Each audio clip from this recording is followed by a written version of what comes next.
Hello guys, welcome to my channel Art of Fantasy. हाजिर हूँ एक न्यू एफएफ के साथ जिसका नाम है साइलेंट लव।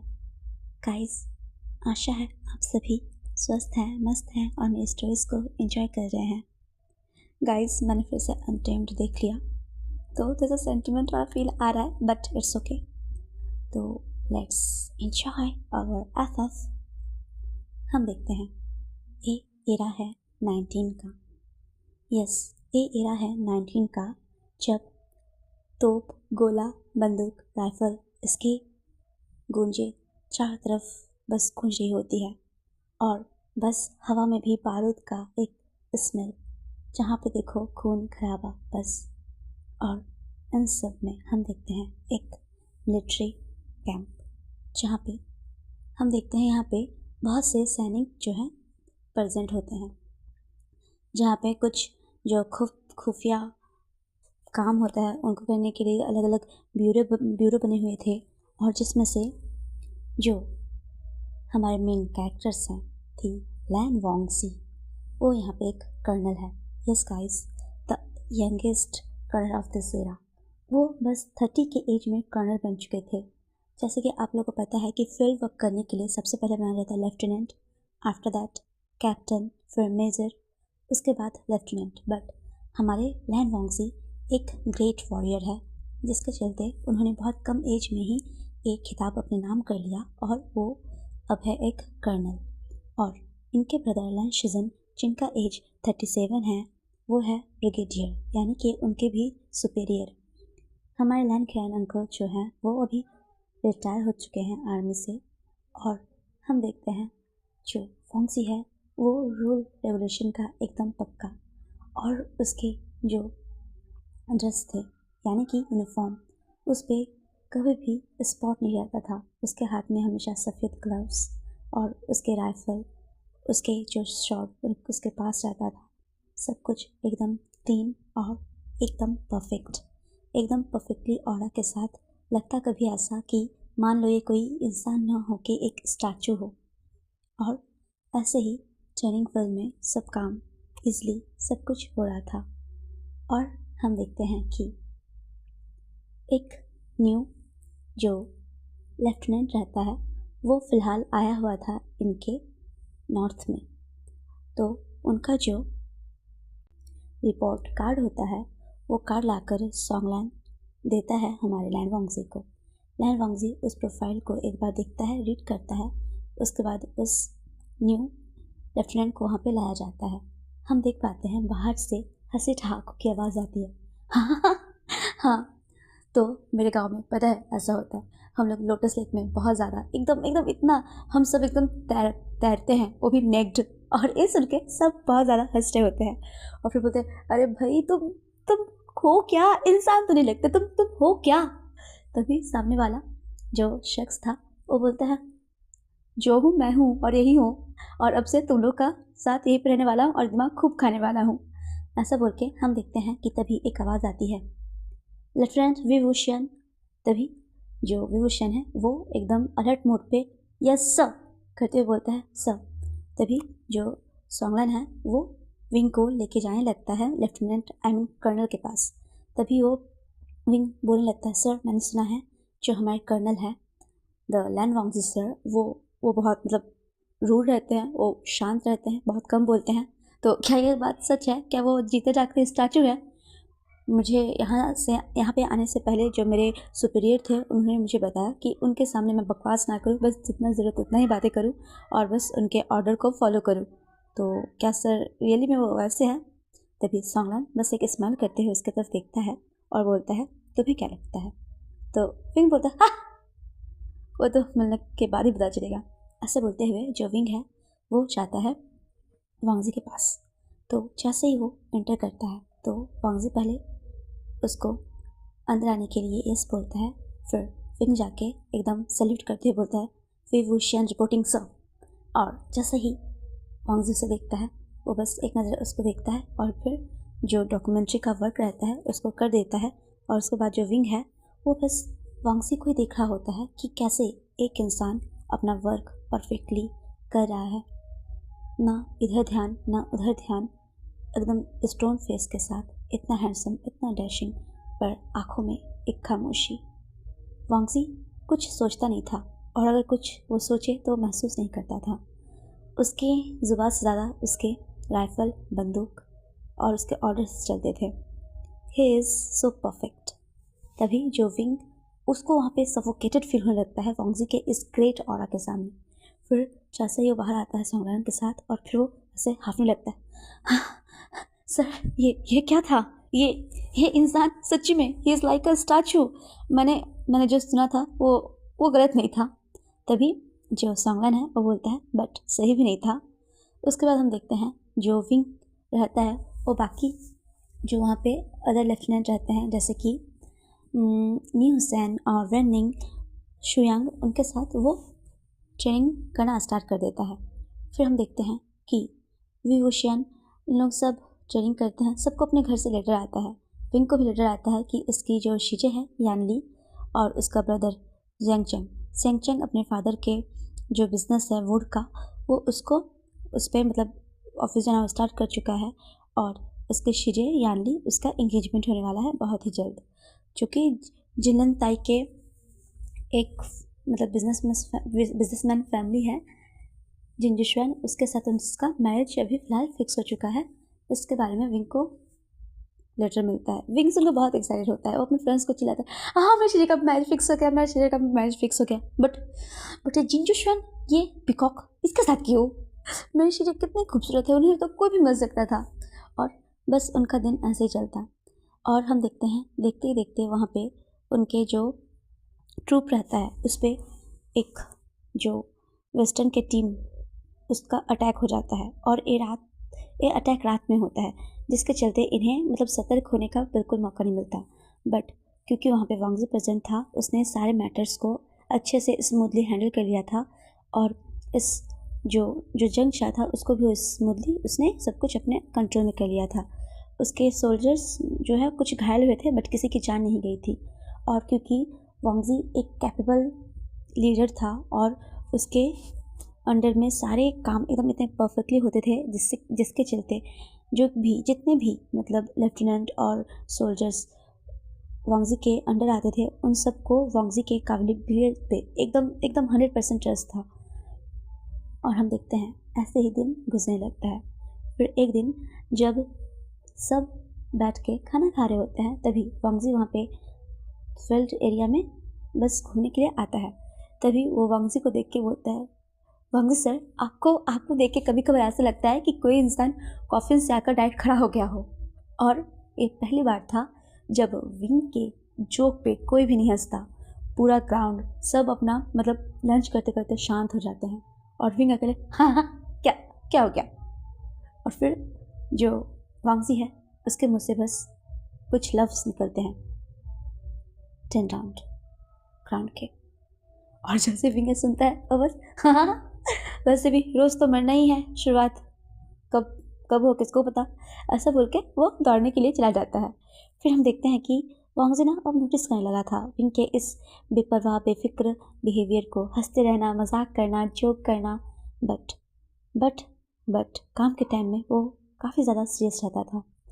उसके बाद फिर हम देखते हैं कि जब भी उसके बाद से विंग कहीं भी किसी भी ऑपरेशन में जाता या उसके जो ट्रूप को भेजा जाता, तो वांगजी खुद उसके फाइल को स्टडी करता, और जहाँ पे भी वो जाने वाला होता है उस रूट के डेंजर्स को पहले ही भाप लेता, और उसको पहले ही एडवाइस करता कि कैसे क्या होता। और ये सब वो विंग को नहीं बताता था, ये वो सीक्रेटली सब काम कर देता था। वांगजी को भी नहीं पता कि वो ऐसा क्यों करता था, बट वो मतलब विंग कहीं भी जाए उसके लिए वो पहले से सब कुछ एकदम स्मूथली कर देता था, और विंग काफ़ी स्मूथली अपना वर्क कर भी लेता था। एक बार जो विंग है वो वेस्टर्न के साइड जो एरिया था वहाँ पे उन लोग छापामार वाला अटैक करने वाले थे, और उस टाइम रेडियो का टाइम था, जो कि रेडियो में न्यूज़ आई थी कि सेंट्रल गवर्नमेंट के साइड से बहुत ज़्यादा सेंट्रल गवर्नमेंट पे प्रेशर बनाया जा रहा है। लगता है इस बार सत्ता उनकी गिर जाएगी। इस बार जो सत्ता में थे वो थे मेंग्या, और उनकी सत्ता लग रहा था कि गिर जाएगा। और इधर हम देखते हैं कि जो विंग है, विंग के साथ जो कर्नल खुद मतलब लैन वांगजी और सुयांग और कुछ न्यू सोल्जर्स और अदर लेफ्टिनेंट्स का एक ग्रुप बना जो कि इस मतलब छापा मार के लिए जाने वाले थे। तभी हम देखते हैं नी हुसैन भी पीछे रहता है और विंग जो है वो और एकदम राइफल से एकदम ठाई ठाई ठाई ठाई करके एकदम लोगों को मार रहा होता है। और जो वांगजी है वो भी अपोजिट डायरेक्शन में सबको सेव कर रहा होता है और फायरिंग कर रहा होता है। फिर हम देखते हैं कि कुछ टाइम बाद जो एक अपोजिट दुश्मन टीम का जो बंदा रहता है वो आके इनके साइड में रहता है, तो सब लोग उसको लेकर अपने कैबिन में उनके जो एरिया कैंप में आ जाते हैं। और फिर वहीं पे जो वो पर्सन रहता है जो कि वेस्टर्न का रहता है जिसका नाम होता है जोए, तो जोए से पूछा जाता है बताओ तुम यहाँ तुम लोग की क्या स्ट्रेटेजी है, तुम क्यों हमारे इस जगह को डिस्ट्रॉय करना चाहते हो। तभी जो जोए रहता है वो कुछ नहीं बोलता, वो बस अपने मुंह को बंद रखता है। तो जो के इस बिहेवियर से सब बहुत एकदम ऑकवर्ड फील करते हैं। तभी जो हमारा विंग है वो बोलता है क्या मैं कुछ हेल्प कर सकता हूँ, ऐसा बोलकर जो विंग है वो जाके मतलब आता है सामने और सॉगन बोलता है तुम श्योर हो तुम जाना चाहते हो। तो विंग बोलता है यस सर। ऐसा बोलते हुए वो जाता है और उसके पास जाके उसके क्लॉथ के अंदर मतलब क्लॉथ को चेक करने लगता है। तभी जो सामने वाला पर्सन होता है जो वो बोलता है तुम ये क्या कर रहे हो, एक लेफ्टिनेंट को ये शोभा नहीं देता।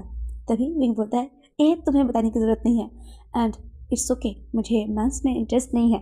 और इसके बात को सुनकर सब एकदम हंसने लगते हैं। और फिर विंग बोलता है आई एम स्टेट और काइंड ऑफ इन्फॉर्मेशन, मेरी गर्लफ्रेंड बहुत खूबसूरत है। और जैसे सभी सुन रहे हैं सबको हंसी आने लगती है। बट वहाँ पे एक पर्सन ऐसा रहता है जिसके आँखों की कोल्डनेस और ज़्यादा गहरी हो जाती है। फिर हम देखते हैं कि विंग उसको जब चेक करा होता है फिर ना वो बोलता है क्या हो गया, तुम मुझे और टच करना चाहते हो। तभी विंग बोलता है नो इट्स इनफ। और फिर जो विंग है वो बोलता है वैसे तुम हैंडसम तो हो। फिर ऐसा बोल के वो जो को जो है पीछे से ना मतलब उसका जो टैटू मतलब कि कुछ टैटू टाइप का था ना उसके कंधे पे, बट वो अपीयर नहीं होता। तो विंग जो है वो वहाँ पे जाके कुछ मतलब जो लिक्विड टाइप का रहता है उसको लगा देता है, जिसके चलते उसके अंदर का जो वहाँ पे टैटू रहता है वो अपीयर होने लगता है। जिसके चलते सबको समझ में आ जाता है कि ये एक थर्ड ग्रुप है जो कि वेस्टर्न और जो ए नॉर्थ का टीम है इसके बीच मिसअंडरस्टैंडिंग क्रिएट करके लड़वाना चाहता है। और फिर जब विंग को ये बात पता चलती है तो जैसे ही ये सबको बताता है और सब विंग के इस कैपेबिलिटी को देख के एकदम शॉक्ड हो जाते हैं। फिर जब सोनल से पूछता है विंग तुमने ऐसा कैसे किया, वांगजी बस उसको देख रहा था। तो विंग बोलता है एक्चुअली मैंने स्टडी की थी कि ऐसा होता है, दैट्स वाई। एक्चुअली हम लोग गाँव एरिया में रहते थे ना, तो एक बार जब हमारे वहाँ पे एक एसेसिन आ गया था तो उनके मतलब अटैक हुआ था उन पर, तब हम देखा था एक एसेसिन वहीं पे छुड़ गया था, उसके बॉडी में ऐसे ही सिंबल बने हुए थे। तो फिर सब विंग से बहुत ज़्यादा इम्प्रेस होते हैं। विंग अब कुछ भी करता वो वांगजी को काफ़ी ज़्यादा टीज करता था। वांग सर आप आज बहुत ज़्यादा हैंडसम लग रहे हो, आपको पता है कि आपकी जो वो मूव थी एकदम एकदम एकदम कलर थी। सर आप कर क्या रहे हो सर, आप मुझे पता है आप देश को सर्व करना चाहते हो, बट आपको नहीं लगता कि अपनी जवानी बर्बाद कर रहे हो। सर आपको सोचना चाहिए मेरे बारे में, मेरे बातों के बारे में। और वांगजी इस पर शॉक्ड, जैसे विंग ने कहा था मेरे बारे में, ठीक है। फिर हम देखते हैं जो विंग और वांगजी ऐसे उनका टीजिंग नेचर ना चल रहा था। वांगजी विंग पे कुछ ज़्यादा ध्यान दे रहा था बट ये वो शो नहीं करता था। और विंग भी वो मतलब वांगजी के क्लोज जाने का हो जाता, बट वांगजी हमेशा 10 राउंड ग्राउंड के 100 टाइम पुशअप्स करो। फिर कभी कभार जो पानी रहता है पानी पे एक पैर पे खड़ा करवा देता, इतना हार्ड उनका ट्रेनिंग रहता कि एकदम बॉडी थकान से चूर हो जाता। फिर हम देखते हैं कि जो नी हुसैन था वो बोलता है कि उन्हें एक जगह मतलब अटैक होने वाला है, तो वहाँ से अटैक होने से पहले उन्हें उस जगह अटैक करना पड़ेगा। बट ये काफ़ी ज़्यादा रिस्की होता है और क्योंकि इस युद्ध के रणनीति के बारे में विंग को अच्छे से जानकारी थी, इसीलिए तय होता है कि विंग को वहाँ पे भेजा जाएगा। बट वांगजी को जैसे ही ये बात पता चलती है वांगजी खुद उस जगह पे जाना चाहता है। तो जो हमारे ब्रिगेडियर लैंड शेसन होते हैं वो बोलते हैं कि लैंड वांगजी देखो तुम्हें पता है कि तुम्हें वहाँ नहीं जाना चाहिए और तुम रूल को तोड़ रहे हो। तो फिर वांगजी बोलता है इसमें रूल क्या तोड़ना brother, I mean sorry sir, इसमें रूल क्या तोड़ना। अगर मैं जाता हूँ या मेरा सबऑर्डिनेट, बात तो एक ही है। अगर हमारा ये वर्क सक्सेसफुली कंप्लीट हो जाता है तो इसमें तो हमारी फ़ायदा है। तो ये सुन के लैन शीज़न से कुछ नहीं बोल पाते, बट वो देख रहे थे कि उनका भाई कैसे कैसे एक इंसान के लिए सॉफ्ट हो रहा था। और फिर हम देखते हैं कि बहुत बहुत भयंकर वाला युद्ध होता है। बहुत ज़्यादा गोली बारूद और बस खून का स्मेल पूरे हवाओं में बिखरा हुआ रहता है। एक साइड से वोंगजी, एक साइड से विंग और सॉन्गलैन, शुयांग, न्यूसेन सब सब अपने अपनी जगह पे एकदम तैनात थे और भारी भरकम मात्राओं में दुश्मन को मार गिरा रहे थे। और ये जंग कुछ इस तरह का था जैसे कि गाइस हम सोच सकते हैं ना 19 में कैसे मतलब गोली बंदूक चलता होगा, सब ब्लैक एंड वाइट का थीम रहता ही था और उन बीच ऐसा माहौल माहौल काफ़ी ज़्यादा टेंस था। और वांगजी के मतलब कि ट्रुप के सामने एक सबसे बड़ी प्रॉब्लम ये आ चुकी थी कि उनके पास खाना ख़त्म होते जा रहा था और जहाँ से उन्होंने अंडर ग्राउंड एस्केप करने का जो रास्ता बनाया था उस पर अचानक से पानी भरने लगी थी और ये टाइम बहुत ज़्यादा ही प्रॉब्लमेटिक था। जो वांगजी रहता है वो इस प्रॉब्लम को सॉल्व करने के लिए और जो अदर मतलब कि मेजर होते हैं उनसे कांटेक्ट करने का ट्राई करा था ताकि कुछ ट्रूप्स के मेंबर को इधर भेजा जाए और इस प्रॉब्लम को सॉर्ट आउट किया जाए। बट वांगजी का किसी के साथ भी कांटेक्ट नहीं हो पाया था और ये माहौल काफ़ी ज़्यादा टेंस था। वांगजी वांगजी अब हम देखते हैं ये युद्ध चल रहा था 1902 और वांगजी बहुत ज़्यादा टेंस था बट किसी को दिखा नहीं रहा था। और हम देख पाते हैं कि जो ब्रिगेडियर लैन शीज़न है वो इस हालत को जब भाप लेते हैं तो वो खुद ही कुछ ट्रूप्स को भेजते हैं और जिसके बाद उनको विक्ट्री मिलती है। ठीक है गाइस, बट इसमें काफ़ी सैनिक बहुत ज़्यादा इंजर्ड होते हैं। और फिर जब सब जाने के लिए जो वेस्टर्न जाने के लिए जो चाइना का जो ट्रूप था, जो ग्रुप था, जब एक जगह हो रहा था तो उसमें विंग को हम लोग नहीं देखते। फिर हम देखते हैं जो नी हुसैन है वो बोलता है कि सर विंग को गोली लगी है। हम देखते हैं विंग एक पत्थर के पीछे मतलब पत्थर के सहारे ठेक के बैठा हुआ था और जैसे ही विंग को देखता है वांगजी तो एकदम शॉक। और फिर हम देखते हैं कि आनंद फानंद में जल्दी जल्दी करके विंग को वापस लाया जाता है उनके कैंप के एरियाज़ में। उनका जो कैंप था वो बहुत बड़े एरिया में था और यहाँ पे जैसे ना बहुत अच्छा व्यवस्था था। और यहाँ पे जो एक लेफ्टिनेंट थी, लेफ्टिनेंट वेनकिंग, वो एक फिजिशियन थी जो कि डॉक्टर मतलब कि आर्मी में भी कैसे ऐसा होता है कि कुछ लेफ्टिनेंट जो फिजिशियन या फिर जिनको मेडिकल नॉलेज होता है वो एज ए अप्लाई कर सकते हैं, तो वो एक फिजिशियन थे। तो जैसे ही वेनकिंग के पास लाया जाता है विंग को, वो देख के तो बोलते हैं कि इट्स इमरजेंसी, तुरंत तुरंत इन्हें ऑपरेशन थिएटर में लाया जाए। और विंग को वहाँ पे लाया जाता है और जो वेनकिंग के कुछ सबऑर्डिनेट रहते हैं वो ऑपरेशन में उसका हेल्प करने लगते हैं। जो गोली था वो विंग के शोल्डर के नीचे और हार्ट के ऊपर लगा था। तो जो विंग रहता है वो फिलहाल अनकॉन्शियस रहता है। और फिर हम देखते हैं कि जो वेनकिंग है वो बाहर आते हुए बोलती है कि सर मुझे कुछ बोलना है। तो फिर सब जब उसकी तरफ देखने लगते हैं तो फिर वो बोलती है कि सर जो गोली लगी है सर को वो ऐसे जगह पे लगा है कि अगर इन्फेक्शन फैल जाता है तो हमें इनका हाथ काटना पड़ सकता है सर। तो फिर जो सब मतलब वेनकिंग की तरफ देखने लगते हैं, मतलब कि एक लेफ्टिनेंट का हाथ काट देना मतलब कि उसकी ज़िंदगी भर का जो उसने अचीव किया वो सब खत्म हो जाना। पर जो ब्रिगेडियर रहते हैं लैन शीज़न वो आके बोलते हैं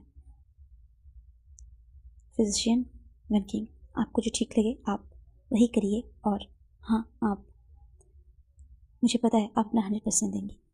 और फिर जो लेफ्टिनेंट वेनकिंग रहती है वो ऑपरेशन थिएटर में फिर से एंटर कर जाती है। लगभग 3 घंटे तक ये ऑपरेशन चलता है जिस पे हम देखते हैं कि बस कॉटन में बार बार ब्लड को पोंछा जा रहा था। और हम देखते हैं कि सब बाहर खड़े होते हैं। वांगजी भी केक पर ही खड़ा था और एक ट्रे में बार बार करके गर्म पानी जिसमें विंग का ब्लड था उसको बार बार बाहर ले जा रही थी एक नर्स और उसे फेंक रही थी और पिला रहे थे। ये मंजर देख के मतलब सबका दिल दहल जा रहा था क्योंकि विंग एक ऐसा लेफ्टिनेंट था जो हमेशा हंसता मुस्कुराता जोक मजाक हंसी मजाक यही सब करते रहता था। उसके आंखों से शरारत एकदम झलकता था और उसके काम से, उसके डिसीजन से और उसके फाइटिंग स्किल से एज ए लेफ्टिनेंट स्पिरिट एकदम साफ झलकता था। और ऐसे इंसान को ऐसे जिंदगी और मौत के बीच लड़ते देखना सच में ये काफ़ी ज़्यादा पेनफुल मोमेंट था। और फिर हम देखते हैं कि ऐसे ही 3 घंटे का टाइम बीत जाता है। ऑपरेशन जो होता है वो जब वो हो जाता है उसके बाद जो वेनकिंग है वो बाहर आती है और तो सबके आंखों में क्वेश्चन रहता है कि विंग कैसा है। बट तभी वेनकिंग बोलती है वो अभी डेंजर से बाहर है और फॉर्चुनेटली हमने सक्सेसफुली जो बुलेट था उसको उनके बॉडी से बाहर निकाल दिया है। बट उन्हें कब होश आए इसका कुछ पता नहीं। सबको ये जान के काफ़ी राहत मिलता है कि विंग अब सेफ है और मेन कि उसका हाथ नहीं कटा। और फिर हम देखते हैं कि विंग अभी अनकॉन्शियस रहता है और वॉन्गजी वो पर डे जो है विंग के कैबिन के मतलब रूम के बाहर जाता, उसको देखता, बट विंग अनकॉन्शियसली वैसे पड़ा रहता। लैन शिजन भाग चुके थे कि उसका भाई लैन वॉन्गजी अभी गिरफ्त हो चुका है प्यार में, बट ये वो एडमिट नहीं करेगा। फिर हम देखते हैं कि जो लैन वॉन्गजी था वो एक रात विंग के पास आकर बैठता है और फिर ना उसकी आंखों में आंसू होता है ना कोई शिकायत, बस वो विंग को कुछ टाइम देखता है। देखने के बाद बस कुछ टाइम रुकता है और अपना हाथ बढ़ाता है उसके उस पेल से परे फेस को छूने के लिए। जो चेहरा हमेशा चमकता रहता था, आज वो चेहरा बिल्कुल पेल पड़ा हुआ था। वॉन्गजी हाथ बढ़ाता है उस चेहरे को छूने के लिए और फिर अपना हाथ पीछे कर लेता है और निकल जाता है उस रूम से। हम देखते हैं जैसे ही जो वॉन्गजी है वो जा रहा होता है तभी ब्रिगेडियर लैन शिजन उसे बुलाता है और बोलता है लैन वॉन्गजी। तो फिर लैन वॉन्गजी बोलता है यस सर, मैं तुम्हें तुम्हारे सुपीरियर होने के नाते नहीं, भाई होने के नाते मिलने आया हूँ। मैं जानना चाहता हूँ तुमने अपने प्रमोशन को क्यों रिजेक्ट किया, तुम क्यों नहीं जाना चाहते वॉन्गजी। तो वॉन्गजी कुछ नहीं बोलता, वो बोलता है आई एम ओके। वॉन्गजी तुम जानते हो तुम एक कैपेबल ऑफिसर हो और तुम्हारे जैसे ऑफिसर की हमारे देश को कितनी ज़्यादा ज़रूरत है। तुम अगर इस पोस्ट को एक्सेप्ट कर लेते हो तो ना सिर्फ तुम्हारे लिए बल्कि हमारे देश के लिए भी ये बहुत ज़्यादा अच्छा होगा। तो वॉन्गजी बोलता है सर, मैं जिस भी पोस्ट में क्यों ना रहूँ, मैं अपने कंट्री को बहुत अच्छे से सर्व करूँगा और अपना 100% ज़रूर दूँगा। तो लैन शिजन बस चुप हो जाते हैं और फिर वो बोलते हैं क्या ये उसके लिए है वॉन्गजी। वॉन्गजी कुछ भी नहीं कह पाता। फिर हम देखते हैं कि जो वॉन्गजी रहता है वो बस खामोश खड़ा रहता है। तो फिर लैन शिजन बोलते हैं वॉन्गजी अगर ऐसा कुछ है तो तुम उसे बता दो, कहीं देर ना हो जाए। तभी वॉन्गजी बोलता है काका आप ये कैसी बातें कर रहे हैं। मुझे पता है वॉन्गजी तुम हमेशा से ही प्यार मोहब्बत ये सबसे दूर रहते हो क्योंकि हमारे पेरेंट्स का tragic ending, I know that. फिर हम फ्लैशबैक में देखते हैं जो वॉन्गजी के फादर थे वो एक बहुत अच्छे ऑफिसर थे और उनके अंडर में उनकी सबऑर्डिनेट थी, मतलब जो मिसेस लैन थी जो कि वॉन्गजी की मदर थी। तो वो दोनों सबऑर्डिनेट एंड लेफ्टिनेंट थे। तो हम देखते हैं कि जो लैन वॉन्गजी की मदर है वो मतलब एक्सीडेंटली एक दिन किसी का मर्डर कर देती है और जिसके चलते उनको आइसोलेट कर दिया जाता है। और फिर उसके जो मतलब कि क्राइम है उसको बचाने के लिए जो लैन वॉन्गजी के फादर थे वो ज़बरदस्ती उनसे मैरिज कर लेते हैं।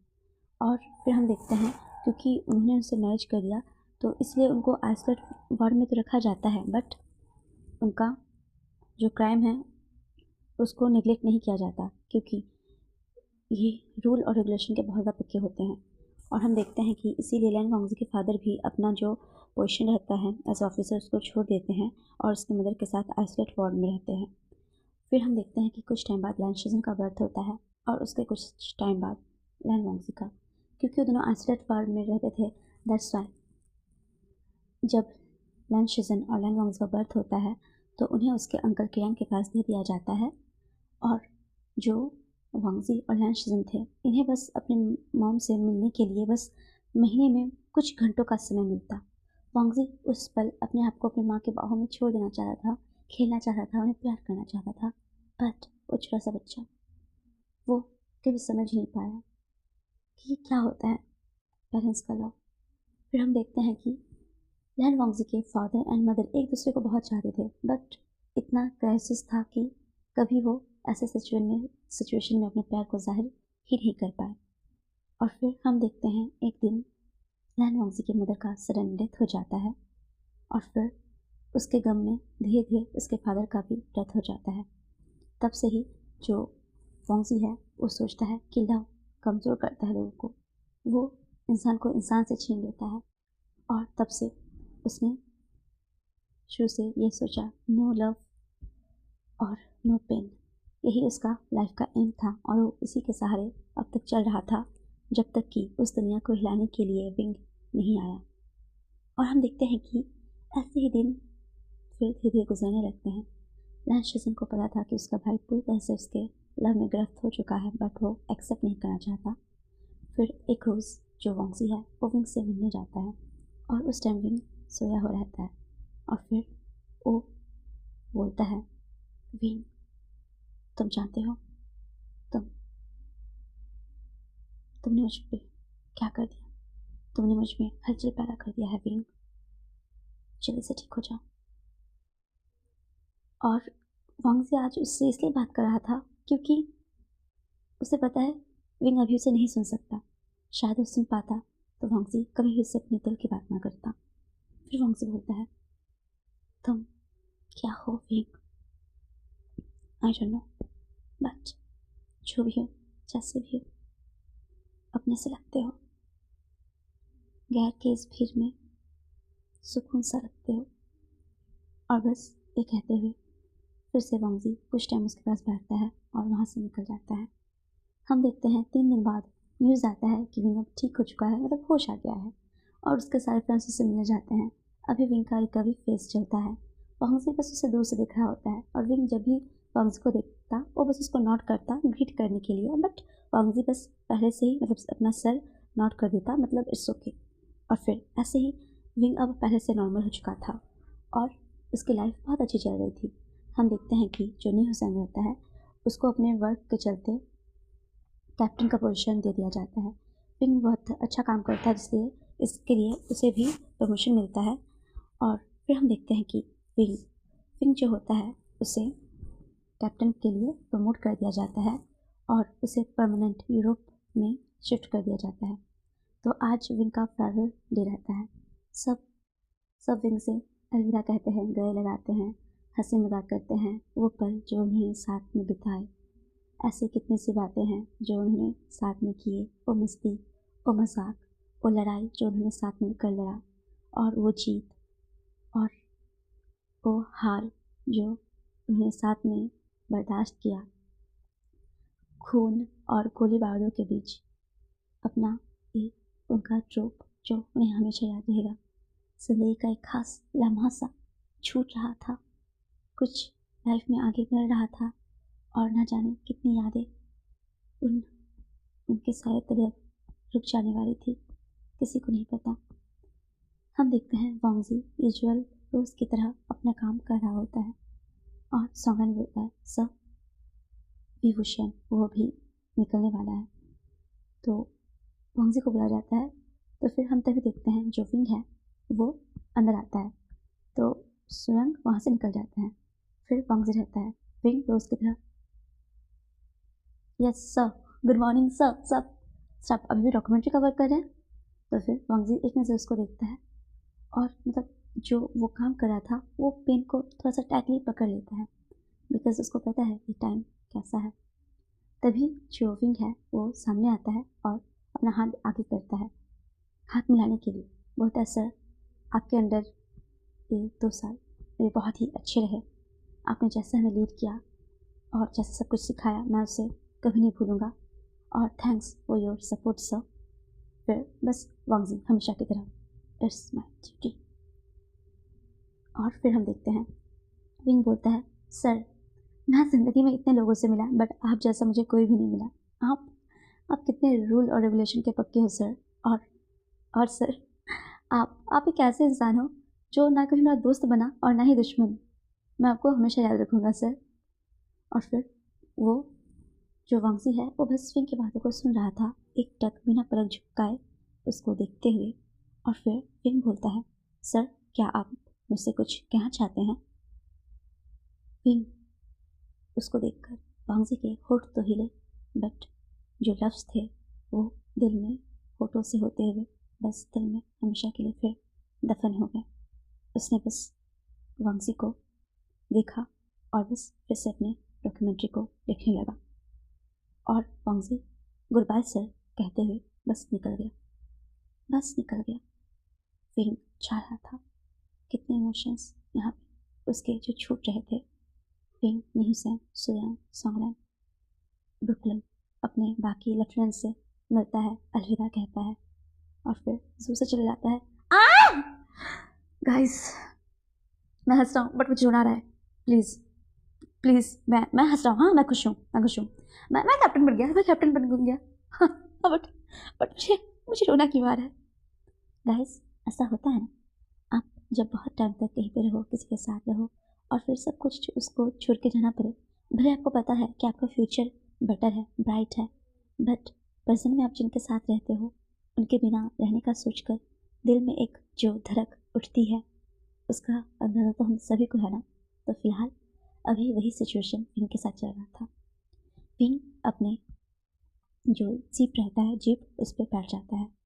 उसकी नज़र कैंप के उस डोर की तरफ होता है जो कि वांगजी का रहता है, बट विंग जाते जाते उसकी आंखें उस कैंप से और दूर और ओझल होते जाती है। उसका आँख अभी भी उस डोर पे टिका हुआ है, बट वांगजी नहीं निकलता। और वांगजी जो अपने डॉक्यूमेंट्री का काम कर रहा था, बस वो करते रहता है। उसके आँखों में आज कुछ था। क्या था? शायद नमी। हाँ, ये नमी ही था जो कि विंग के दूर जाने से उसके आँखों में था। वांगजी वो अपना डॉक्यूमेंट्री काम स्टार्ट करते रहता है। तभी हम देखते हैं ब्रिगेडियर लैन शीजन वहाँ पे आते हैं और देखते हैं विंग को जो कि जा चुका है और वांगजी जो अपना काम कर रहा है। ब्रिगेडियर लैन शीजन को कहीं ना कहीं अपने भाई के आंखों में वो प्यार जो छलक नहीं पाया, आंखों में ही बस के रह गया, वो दिख रहा था। तभी जो लैन शीजन है वाके बोलते हैं, वांगजी तुम्हें पता है, शांत रहने वाली समुद्र जो है वो इंसान को ना कई बार तट पर लाकर छोड़ देता है, बट हमेशा जो नदी बहती है न जाने कितनी चीज़ों को अपने अंदर दफन कर लेता है। तुम क्या हो ये तुम डिसाइड करो। वांगजी उसके भाई की बातों को समझ रहा था, बट वो जानबूझकर भी सब ना जानने का एक मास्क अपने चेहरे पे लगाए हुए था। विंग जिसकी आंखें अब बिल्कुल ओझल हो चुकी थी, एक नया डेस्टिनेशन, एक नया वर्क, एक नया प्लेस, वो अभी पहुंच चुका था 1904 लंदन, जहाँ पे वो अपने सुपीरियर को अपना ज्वाइनिंग लेटर देता है और अपने काम को ज्वाइन कर लेता है। विंग वो शुरू से एक्सट्रोवर्ट टाइप का इंसान था और सब कुछ इतने अच्छे से हैंडल कर लेता, उसके बहुत जल्दी फ्रेंड्स बन जाते और उसके इस जॉय नेचर के चलते उसके दुश्मन भी। फिर हम देखते हैं कि विंग का सबके साथ इतना जल्दी ग्रो करना, ऐसा वहाँ के कुछ लोगों को अच्छा नहीं लगता, बट विंग बहुत तेज़ी से ग्रो कर रहा था। वहाँ पे एक लड़का था ग्रे, जिससे विंग से काफ़ी ज़्यादा जेलसी होती थी। और इधर हम देखते हैं चाइना, वांगजी। विंग को तो कभी पता ही नहीं चला कि वांगजी को 3 बार कोर्ट मार्शल हो चुका है विंग के चलते, क्योंकि एक बार उसने अपना प्रमोशन लिखवाया, एक बार जब विंग को कहीं पे जाना था अटैक के लिए, वहाँ पे भी उसने उस सिस्टम को चेंज करवाया और उसने अपना जो फील्ड वर्क रहता है उसको छोड़कर बस विंग को हेल्प करने के लिए अपने फील्ड वर्क को उसने छोड़ दिया था। बट ये सब विंग को कभी पता नहीं चला और इसके चलते वांगजी को कई कोड़े मारे गए, जिसका निशान आज भी उसके पीठ पे है। वांगजी क्या था उसके दिल में? फिर वांगजी सोचता है और पास्ट के कुछ मेमोरीज में चला जाता है। उसके फादर उसके माँ को बहुत ज़्यादा लव करते थे, बट रूल रेगुलेशन और अपने पोजीशन के चलते कभी भी जाहिर नहीं कर पाए। उसकी मॉम मिसेस लैन जो आज़ादी चाहती थी, बट लाइफ टाइम के लिए उस आइसोलेट वार्ड में रह गई, यहाँ तक कि उनका डेथ भी वहीं पे हो गया। और वांगजी को पता था विंग एक चिड़िया है जिसे आज़ादी चाहिए, जो आज़ाद रहना चाहता है, स्वतंत्र रहना चाहता है, गगन में उड़ना चाहता है, पंख फैलाना चाहता है और उस छोर पे जाना चाहता है जहाँ पे आकाश धरती से मिलती हो। इसीलिए वांगजी विंग को नहीं रोकता, वो विंग को बिल्कुल नहीं रोकता। कभी कभी समय के टिस के साथ उसके दिल में एक दर्द तोड़ता, लगता किसी ने 100 सुइयों को एक साथ चुभो दिया हो। बट फिर वांगजी सब कुछ बर्दाश्त कर जाता और खुद को शांत कर लेता। ऐसे ही साल बीत रहे थे। अब हम देखते हैं, ऐसा नहीं है कि विंग के जाने के बाद वहाँ पे कोई न्यू लेफ्टिनेंट नहीं आया, बहुत आए, जॉली नेचर के आए, मजाकिया आए, स्ट्रिक्ट आए, भोले भाले आए, सीधे साधे आए, शार्प आए, अटैकर आए, डिफेंस करने वाले आए। बट उनमें वो नहीं था जो विंग में था। वांगजी कई बार अपनी सोच में खो जाता। वांगजी आज भी डॉक्यूमेंट्री का वर्क करता, अटैक के लिए पहले से ही सब कुछ प्लानिंग करता, डिफेंस सिस्टम को स्ट्रॉन्ग करने के लिए जो है मीटिंग्स वगैरह ऑर्गेनाइज करता और मोस्ट पावरफुल लोगों के साथ उसका मिलना उठना बैठना सब कुछ रहता। इन सब के बीच भी एक खालीपन। हम देख पाते हैं कि जो हमारा वांगजी है वो धीरे धीरे उसके वो अपने मतलब वो पूरी दुनिया के सामने एक जीता हुआ इंसान था जो जिस भी वॉर में जाए उसको जीत के ही लौटे। और वो पूरे वर्ल्ड के सामने जीत चुका था, वो अपने वर्क के आगे जीत चुका था। बट एक हारा हुआ इंसान जो कि अपने दिल से ही हार गया। अक्सर ऐसा होता है, जो सबसे स्ट्रॉन्गेस्ट पर्सन होते हैं ना गाइस, देखना वो दुनिया के सामने जितने भी स्ट्रॉन्ग क्यों ना हो, उनके पीछे का अगर कभी स्टोरी जानोगे ना तो रिजल्ट यही निकलेगा कि अपने दिल से हारे हुए इंसान है। और वही अभी लैन वांगजी है। लैन वांगजी विंग के लिए उसके दिल में कब इतना प्यार बनना, और वो प्यार आज इस हद तक हो चुका है, फिर भी कुछ भी नहीं वांगजी के हाथों में। फिर हम देखते हैं कि ऐसे ही धीरे धीरे अब साल 1910 पहुंच चुका है और ज़िंदगी की रफ्तार अब तेज़ी से बढ़ रही थी और यहाँ से वहाँ दूसरे शहर पे सबका जाना, और अभी देश में माहौल शांत था, सभी जगह शांति छाई हुई थी। इस बीच भी कहीं पे भी अटैक होता तो उसे दफन कर दिया जाता और ये बहुत ज़्यादा ही अभी शांति का माहौल चल रहा था। सत्ता अभी चल रही थी मेंग्याओ की, जो कि उस टाइम नहीं गया था। मेंग्याओ एक बहुत ही अच्छा शासक साबित हुआ और हम देखते हैं कि ऐसे ही सब कुछ अच्छे से हो रहा था। फिर अचानक से न्यूज़ मिलती है कि एक ट्रुप्स जो है वो अभी उस पर हमला होने वाला है और ये नॉर्थ रीजन पे होने वाला है। तो जो लैन वांगजी है वो खुद इस अटैक में जाता है और अब हमारा जो विंग है वो बन चुका है मेजर। विंग भी इस अटैक में जाता है सबको रोकने के लिए, और जब वहाँ पे विंग जाता है और वांगजी भी वहाँ पे जाता है, दोनों डिफरेंट साइड पे होते हैं, अपने अपने ग्रुप को लीड कर रहे होते हैं। और तभी एक आवाज़ आती है, मेजर विउशियन। और जैसे ही वांगजी ये सुनता है, वो सुनता तो है बट उसकी हिम्मत नहीं होती कि वो पीछे देखे। शायद पीछे देखता तो खुद को नहीं रोक पाता, और अगर खुद को नहीं रोक पाता तो ना जाने उसका दिल कौन सा तूफान लाता। फिर वांगजी अपने वॉर में बिजी हो जाता है। ऐसा नहीं कि वो पीछे देखना नहीं चाहता था, बस वो इस सिचुएशन में खुद को संभालना और उसकी प्रायोरिटी थी ज़रूरतमंद का हेल्प करना। दैट्स व्हाई वो पीछे नहीं देखता और ऐसे ही ये वॉर भी ख़त्म हो जाती। वांगजी सोचता है कि वो विंग से मिले, और वांगजी ये सबसे बेखबर कि यहाँ पे वांगजी आया हुआ है। अगर विंग को ये बात पता होती तो वो डेफिनेटली जाता अपने उस खरुस से, स्टैचू लाइक सर से मिलने, जो कि बिल्कुल कोल्ड हार्टेड था। बट विंग को इस बारे में पता नहीं था।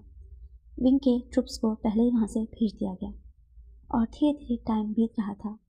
अभी देखते देखते वांगजी 30 से 36 साल का हो चुका था और विंग 31, और ऐसे ही ज़िंदगी बस बीत रही थी। और जो समय का पहिया है वो चल रहा था। 1910, 1911, फिर 1912 आ चुका था। देखते देखते हम देखते हैं कि 12 साल, सॉरी गाइस, नॉट 12 साल, मतलब 1910 से 1912 का टाइम आ चुका था।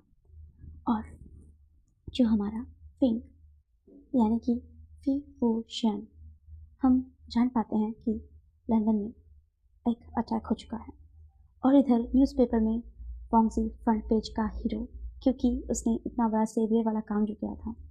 फिंग का जो मतलब वॉन्गजी का सभी जगह मतलब उसके पावर और उसके हर रणनीति में उसके विनर होने का जो खिताब मिलता रहता है, उस पर लोगों को नाज था, देश को गर्व था अपने ऐसे ऑफिसर पे। और वॉन्गजी पे कितने सारे फीमेल एक्ट्रेस और लीडर्स के वाइफ, मतलब कि वाइफ्स वगैरह सबका इतना दोस्त प्यारा था, बिकॉज जो वॉन्गजी 35 ईयर्स का था ना, तो उस पर मतलब बहुत लोग चांस मार रहे थे, बट वॉन्गजी सबको इग्नोर करता और बस अपने काम से मतलब रखता।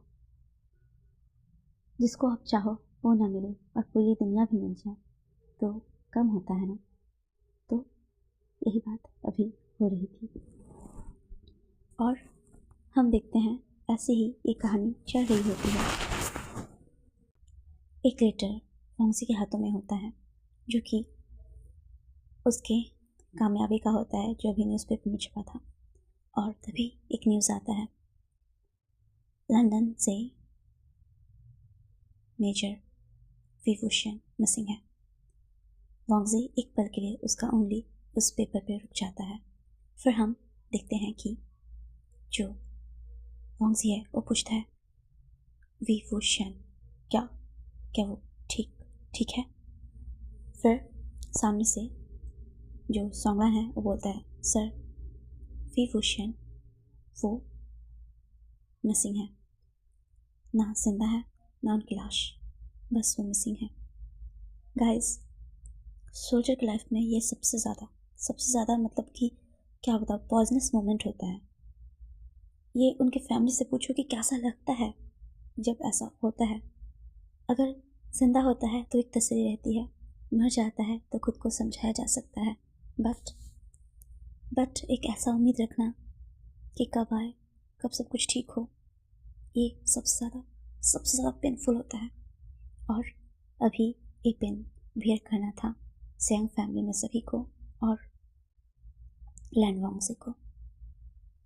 लैन वॉन्गजी उस रात लेट नाइट तक बस खिड़की की तरफ देखता रहता है, शायद किसी का इंतज़ार हो, बट कब रात से सुबह हो जाती है उसे भी नहीं पता। इधर सियांग फैमिली में यानली की शादी हो चुकी थी और जब से ये न्यूज़ मिलती है वो टूट जाती है, बट जिंदगी है और जिंदगी तो बस चलते रहने का ही नाम है। धीरे धीरे सब कुछ फिर से अपने जगह पे आने लगती है और हम देख पाते हैं कि पूरे ऐसे करते करते 2 साल बीत जाते हैं। अब टाइम है 1914 का। वॉन्गजी अब जो 30 साल का हैंडसम कर्नल हुआ करता था, आज भी उसका बॉडी फिट है, वही रूल रेगुलेशन से बना हुआ इंसान जो कि अभी पूरे 40 साल का हो चुका था। और बस उसके आंखों में आज भी किसी की तलाश थी, बस तलाश। हम देख पाते हैं ब्रिगेडियर लैंशिजन एंटर करते हैं उसके रूम में और बोलते हैं, कर्नल। तभी वॉन्गजी बोलता है, यस सर। उसके बाद जो लैंशिजन और वॉन्गजी के बीच नॉर्मल बातें होने लगती है, कुछ वर्क से रिलेटेड, कुछ अटैक से, कुछ डिफेंस से और सेंट्रल गवर्नमेंट के बारे में लोग बात करने लगते हैं। फिर जो लैंशिजन है वो वॉन्गजी को बोलते हैं, कब तक और इंतज़ार करोगे वॉन्गजी? तो लैन वॉन्गजी बस उसकी बातों को नज़रअंदाज करता है। फिर लैंशिजन बोलता है, मैं तुमसे बात कर रहा हूँ, तुम्हारी भाभी वो चाहती है कि तुम लाइफ में आगे बढ़ो, तुम अभी 40 के हो चुके हो वॉन्गजी। तो वॉन्गजी बोलता है, काका मेरा नेफ्यू कैसा है और शौशी वो ठीक है ना? तो अब आ रही है तुम्हें तुम्हारे नेफ्यू और शौशी की याद? वो सब ठीक है वॉन्गजी। वॉन्गजी बोलता है, ब्रदर मैं अभी 40 का हो चुका हूँ और लिटरली मैं ये सब नहीं चाहता। कब तक वेट करोगे तुम विंग का? कब तक वॉन्गजी, कब तक? वो अगर उसको आना होता तो अब तक वो आज का होता। तो फिर वॉन्गजी कुछ नहीं बोलता और वो बस कुछ टाइम खामोश रहता है। फिर बोलता है, मैं रुका नहीं, बस थम गया हूँ। लैंशजन एक लंबी ठंडी आहट छोड़ते हुए बोलते हैं, तुमसे मैं क्या ही कहूँ वांगजी। फिर वो बोलते हैं, विंग का लेटर आया था 2 साल पहले। वांगजी पूछता है, क्या? तभी लैंशजन बोलते हैं कि उसने उस लेटर में लिखा था कि अगर कभी लैन वांगजी बोले तो उसे बोलने देना। बहुत चुप रहते हैं। ये सुनकर ना लैन वांगजी का दिल धक से उठता है। और फिर जो मतलब वांगजी उस लेटर को मांगता नहीं, बिकॉज वो जानता है अगर वो उस लेटर को देख लेगा, उसको छू लेगा, तो वो अपने इमोशंस को और कंट्रोल नहीं कर पाएगा। फिर हम देखते हैं कि एक कॉन्फ्रेंस के सिलसिले में जो हमारा लैन वांगजी है वो जाता है वुहान सिटी। वुहान सिटी में वो एक ट्रेन स्टेशन पे ट्रेन के आने का वेट करता है। और जैसे ही वो वहाँ पे वेट करता है काफ़ी टाइम, उसके कानों में एक सिमरिया आवाज़ गूंजती है हंसी मजाक होने का। और फिर पीछे से एक आवाज़ आता है, कर्नल वांगजी सर। मतलब सामने वाला उसके आवाज़ में कपकपी है, मतलब वो इस बात पे कंफर्म हो जाता है कि ये आप ही हैं। और उधर से जैसे ही ये साउंड लैन वांगजी के कानों में जाता है, वो पीछे घूमता है और फिर वो शॉक्ड बिकॉज वी वूशियन उसके सामने खड़ा था। यस गाइस, वी वूशियन हमारा सेकेंड मेन लीड, वो उसके सामने खड़ा था। वी वूशियन उसको देख के बोलता है, hello sir, nice to meet you, it's long time. तब वांगजी उसको अपने आंखों पर यकीन करना मुश्किल हो रहा था, बट जो शख्स उसके सामने था वो वही था, वही उसका प्यार, या फिर यूँ कहे उसका अधूरा प्यार। वांगजी अपने ख्यालातों से खुद को झंझोड़ते हुए बोलता है, इट्स लॉन्ग टाइम वी वूशियन। तो फिर विंग हंसते बोलते हैं, हाँ क्या आप भी शॉक्ड हो गए ना? आपको भी मिसिंग होने की खबर मिली होगी ना? आपको पता है 2 साल तक मैं एक विलेज में रहा अपना नाम वाम चेंज करके। और फिर विंग बोलता है, आइए ना सर बैठते हैं। फिर दोनों के ट्रेन का आने का मतलब साथ में ही उनको सफ़र करना था, क्योंकि विंग भी उसी कॉन्फ्रेंस मीटिंग में जाया था वुहान। और फिर जब दोनों साथ में जाते हैं तो वांगजी देखता है विंग वो थोड़ा सा जो है लंगड़ा के चल रहा होता है। तो वांगजी विंग को देखते हुए बोलता है, विंग ये कब कैसे? तो फिर विंग और वांगजी ऐसे देखते देखते उनका जो है वो ट्रेन आ जाता है।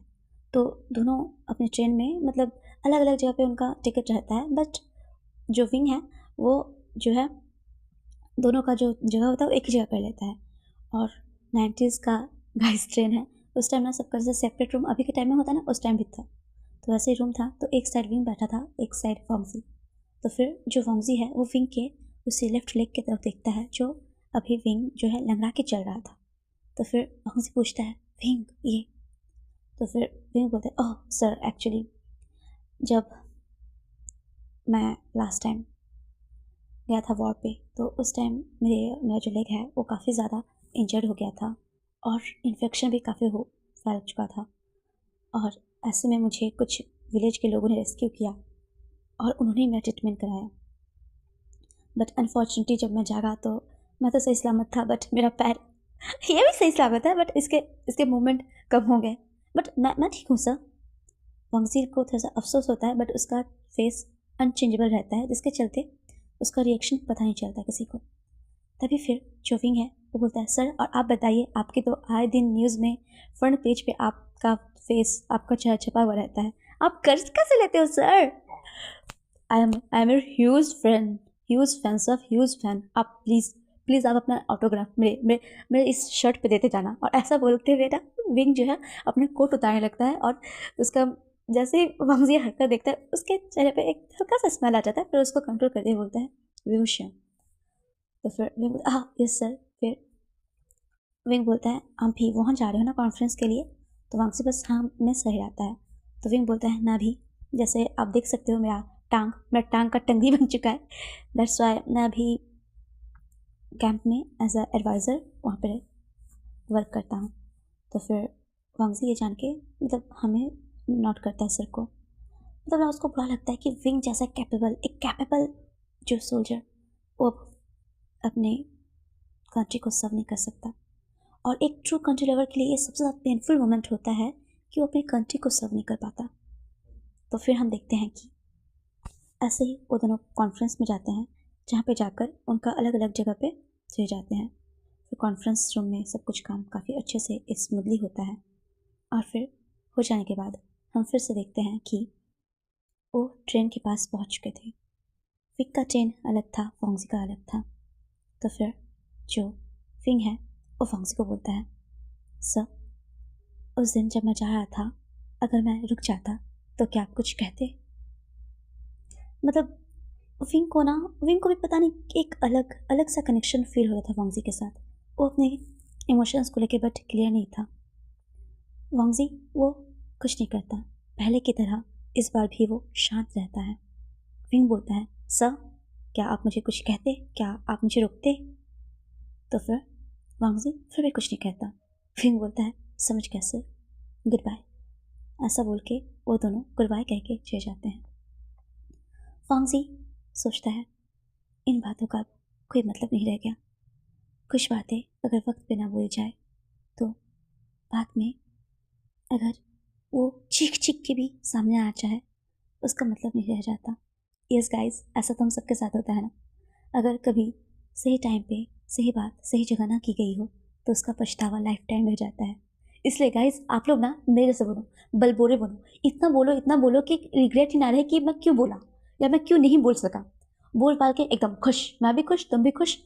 कम से कम खुद को रिग्रेट नहीं होना चाहिए। कम से कम रात में जब हम सोए तो सुकून से सोए, भले सामने वाले की नींद झट क्यों ना हो जाए। ठीक ना गाइस?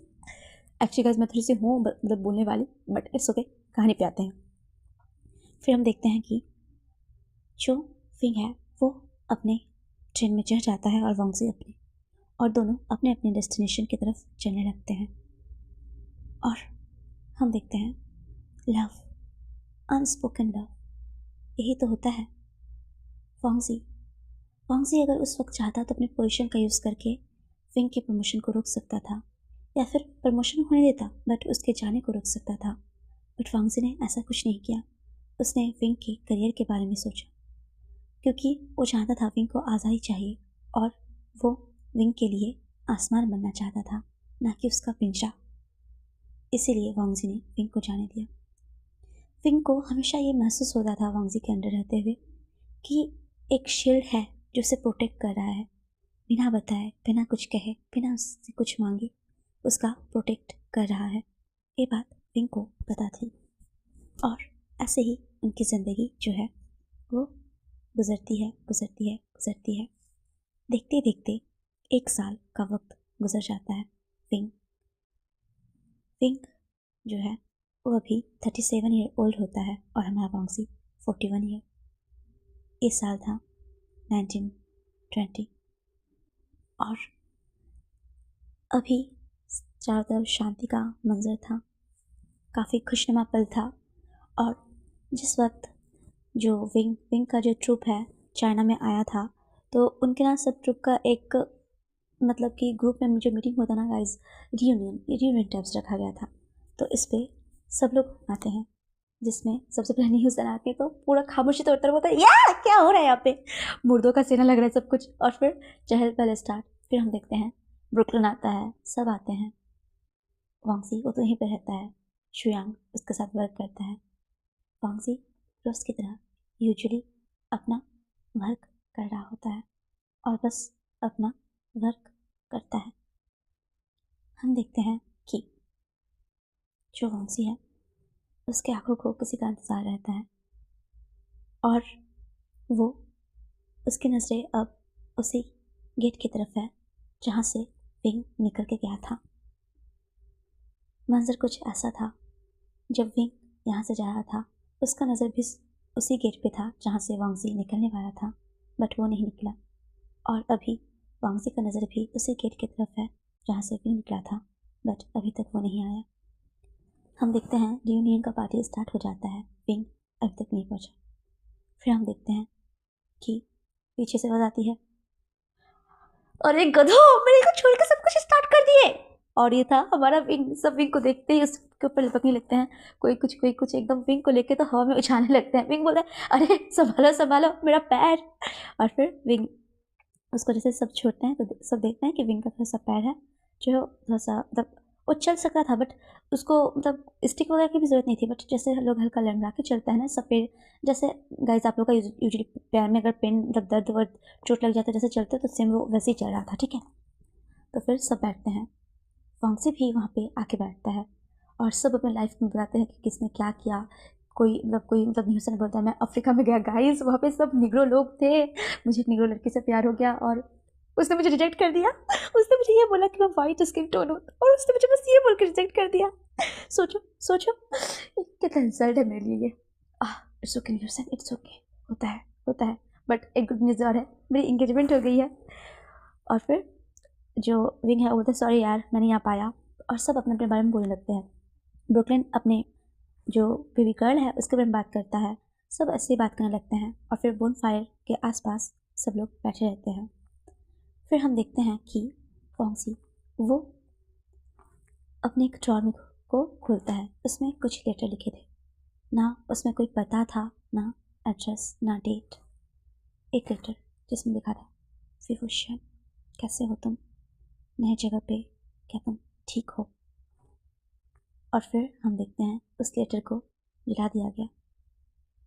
फिर एक और लेटर, काफ़ी साल हो गए, कहाँ हो तुम ठीक तो हो ना। नीचे विभूषण। मतलब इस सारे जो लेटर्स है ए फॉन्सी ने विभूषण के नाम पे लिखे थे, बट कभी वो उसके पते पे ही नहीं पहुँचे। वांगजी उन सारे लेटर्स को मोमबत्ती के आगे जला देता है और उसका राख बस हवा में बह जाता है। इसी तरह हम देखते हैं कि सब आके एक जगह बैठते हैं। यहाँ पे जो लैंड शीजन है वो और लैंड वांगजी, शुयांग, सोंगलैंड, विंग सब सब सब बैठे हुए थे। वांगजी के सामने विंग बैठा हुआ था, जैसे बीच में बोनफायर चल रहा था, सब उसके अराउंड बैठे हुए थे। सब कोई ना कोई किस्सा सुना रहे थे, कोई ना कोई बात कर रहे थे। ऐसे ही करते करते जो सोंगलैंड है वो बोलता है हमारे लैंड वांगजी सर बहुत अच्छा पोइट्री करते हैं। जैसे सब सुनते हैं वो बोलते हैं सर इट्स ट्रू। कोई तो बात कर रहा होता है यार ये सब कुछ वैसा ही है, क्या वैसा है, काफ़ी कुछ मतलब यहाँ पे चेंजेस हुए हैं, बट वांगजी सर ये तो पहले भी अनस्पोकन थे, स्टैचू लाइक थे और रूल और रेगुलेशन के बने हुए मूर्ति थे और आज भी वही है। सब लोग कुछ ना कुछ कह रहे होते हैं, अपनी पुरानी बातों को यादों को ताज़ा कर रहे होते हैं। उस पेड़ के नीचे जाते हैं जहाँ पे वो बैठते थे, उस पत्थर के पास जाते हैं जहाँ पे बैठ के ड्रिंक करते थे, उस नदी के पास जाते हैं जहाँ पे नहाते थे, उस घास पे बैठते हैं जहाँ पे उन लोग नाचने कुश्ती करते थे, और उस कीचड़ भरे दलदल के पास जाके वही याद करते हैं कि कैसे ट्रेनिंग के दौरान यहाँ पे उन लोग छुप के रहते थे। बस सबके आंखों में इतने साल बाद मिलने की वो तरफ थी, सुकून था, दर्द था, कुछ आंसू जो खुशी बन के बह रहे थे, कुछ मुस्कान जो रोते हुए हंस रहे थे। ये मंजर बहुत खूबसूरत था। बिछड़े लोग मिल रहे थे, एक दूसरे को अपना हाल बता रहे थे, एक दूसरे को हाल सुना रहे थे, दिल की बात दिल तक पहुंच रही थी। बहुत ये मंजर आंखों को ठंडक पहुंचाने वाला था और फॉक्सी उसके इस दिल को न जाने कब से विंग के तरफ में उसके झलक को पाने के लिए वो बेकरार था। आज आज वो देख पाया था उस विंग को अपने सामने। और जैसे ही सोंगला ने ये बात छेड़ी कि हमारे सर लैंड वांगजी बहुत अच्छा पोइट करते हैं, सब डिमांड करने लगते हैं सर प्लीज़ सर, एक तो बनता है सर, हम लोग इतने साल बाद मिले, पूरे 11 साल बाद सर, सर प्लीज़ सर। और सब लोग अपना अपना बात करने लगते हैं सर मतलब 6 साल बाद आए हूँ सर, कितना टाइम हो गया सर प्लीज़ सर। तो शुयांग भी बोलने लगता है, लैंड बोलता है वांगजी आज आज तो बोल दो। सब लोग बोलते हैं, विंग बोलता है वांगजी सर एक तो बनता है। और फिर मतलब अब लैंड वांगजी के विंग ने डिमांड किया था, विंग ने, वो कैसा मना कर सकता था। तो फिर वांगजी कुछ टाइम खामोश होता है, सब उसको देख के साइलेंट। फिर वांगजी वांगजी बोलता है रास्ते अलग थे मगर मंजिल एक जैसा था, रास्ते अलग थे मगर मंजिल एक जैसा था। नज़रों ने एक दूसरे को पहचाना था पर लफ्ज़ों में वो हिम्मत कहाँ थी जो दिल की खामोशी को तोड़ पाती। रास्ते अलग थे मगर मंजिल एक जैसा था। नज़रों ने एक दूसरे को पहचाना था, पर लफ्ज़ों में वो हिम्मत कहाँ थी जो दिल की खामोशी को तोड़ पाती। वक्त ने कई बार इशारे किए, कभी वो करीब आया, कभी मैं ठहर गया।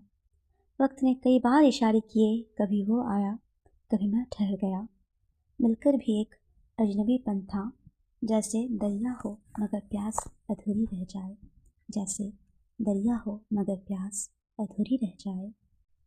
वो सामने था, मैं भी वहाँ था। वो सामने था, मैं भी वहाँ था। मगर बीच में शायद कुछ अनकहे फासले थे। कुछ सवाल थे जो पूछे नहीं गए, कुछ जवाब थे जो दिए नहीं गए।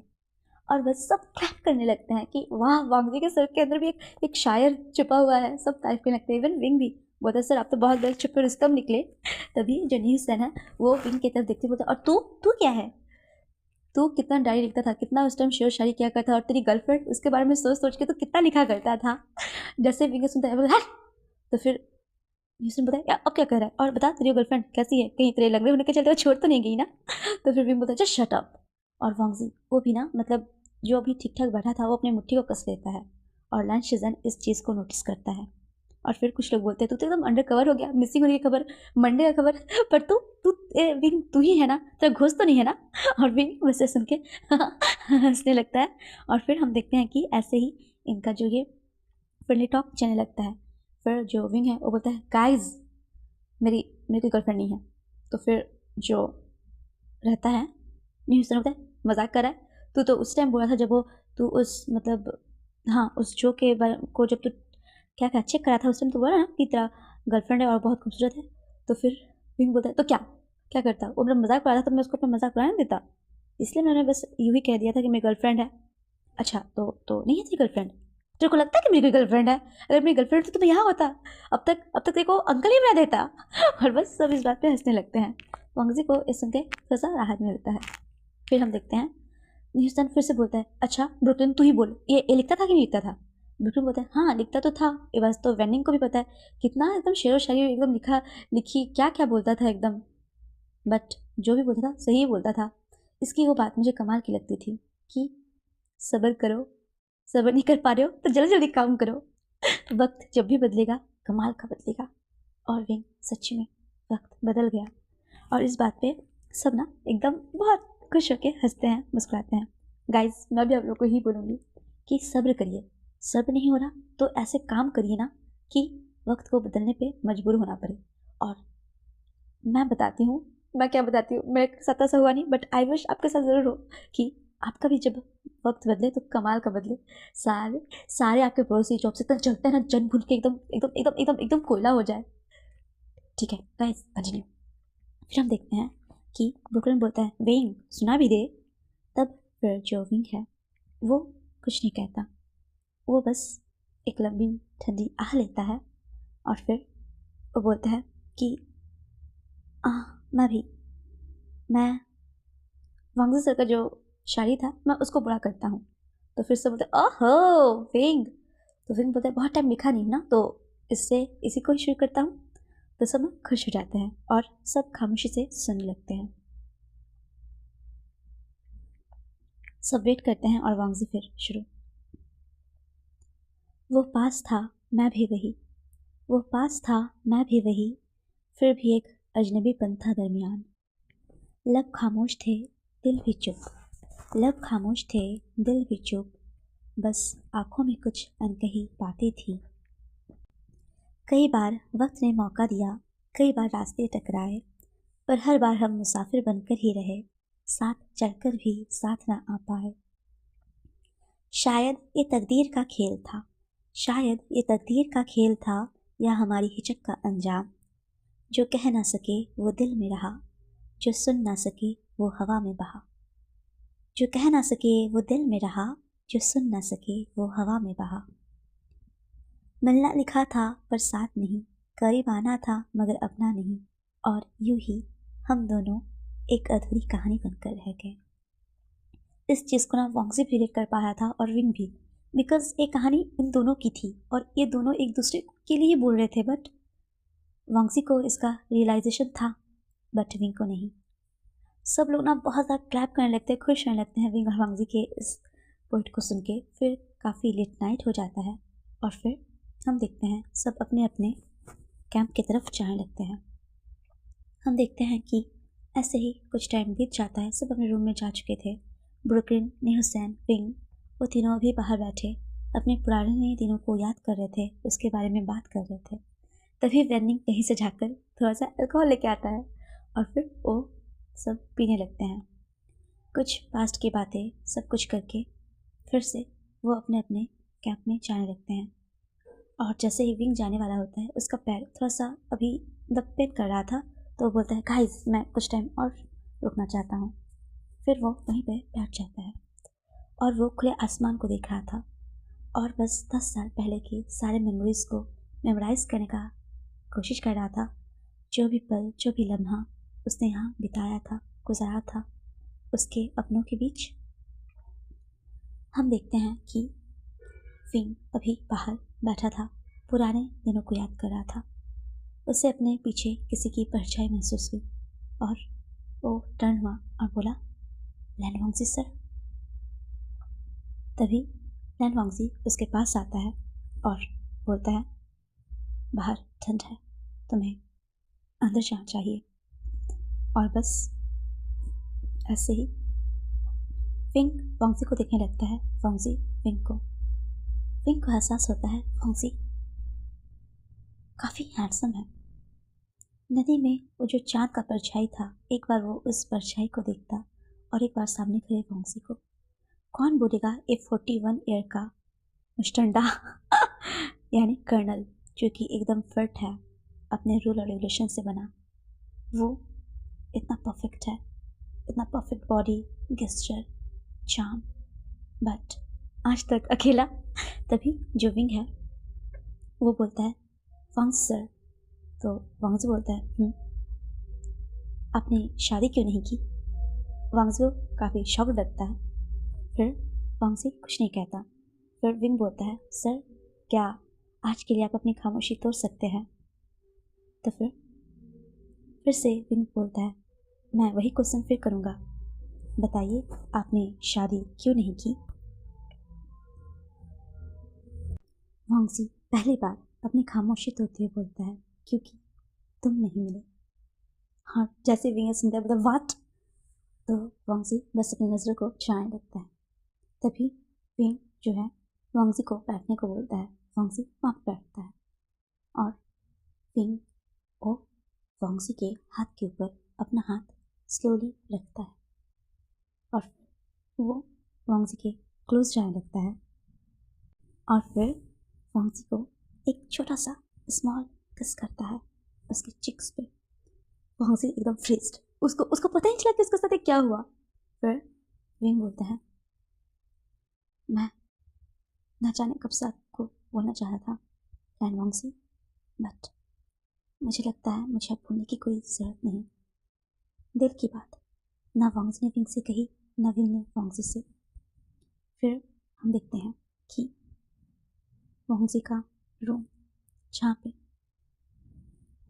वांगजी का रूम जो कि अंदर से लॉक था और नीचे वांगजी के कपड़े बिखरे पड़े थे और विंग के क्लॉथ उसके ऊपर बिखरे पड़े थे। वांगजी विंग के ऊपर राइड कर रहा था और विंग का जो लेग ब्रोकन था उसे विंग किस कर रहा था। वो वांगजी के नेक्स को किस कर रहा था और उसके चेस्ट को विंग बस मॉस कर रहा था। Sir, I was feeling so good. I wait for you so many years. जब जिस दिन मैं जा रहा था, मैं बस यही सोच रहा था कि काश आप मुझे एक बार रोक लेते। और बस वांगजी विंग की इन बातों को सुन के उसे और तेज हिट करता और तेज हिट करता और बस उसको हिट करता। और हम देख पाते हैं कि जो वांगजी और विंग एक दूसरे पे होते जा रहे थे और उनका वो रोमांस और ज़्यादा इंटेंस हो रहा था। नदी से कब वो आए, कब ऐसी कंडीशन में पहुँच गए, इसके बारे में किसी को कुछ खबर नहीं। वांगजी अपने इतने सालों का प्यास अपना तरफ आज सब कुछ बुझा देना चाहता था, अपने आप को ये समझा देना चाहता था कि विंग उसके पास है। ना जाने विंग उसका होगा या ना होगा, बट ये जो समय है, ये जो पल है, ये बस उसका है। और विंग इस पल उसके बाहों में है, उसका है। और वांगजी पूरी तरह से विंग पे अपना क्लेम करना चाहता था। और दो दिल आज एक हो उठे। बाहर नदी में जो चांद की ऊपर छाई थी वो धीरे धीरे डूबती गई और सूरज निकल चुका था। वांगजी वांगजी अपने यूजुअल टाइम में आज फिर से उसकी आंखें खुल जाती है। उसको अपने चेस्ट में थोड़ा सा हैवीनेस फील होता है। जैसे ही वो देखता है तो उसे एहसास होता है, वांगजी जो है उसे ये रियलाइज़ होता है कि विंग उसके ऊपर सो रहा है। वो स्लोली विंग के बालों को रफल करता है और फिर उसके बाद वो बोलता है विंग। और फिर विंग वो उठते बोलता है गुड मॉर्निंग कर्नल सर।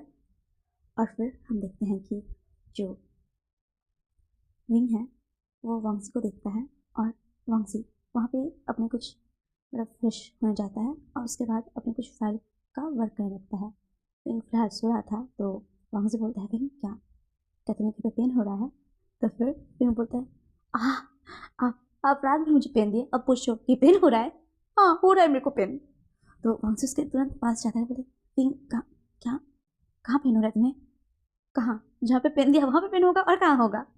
और फिर एक नॉटी सा स्मेल करता है और जैसे ही लैन वांगजी उससे दूर जाने वाला था वो फिर से लैन वांगजी को अपने क्लोज लाता है और उसको फिर से किस करने लगता है और उसके क्लॉथ को रिमूव करने लगता है।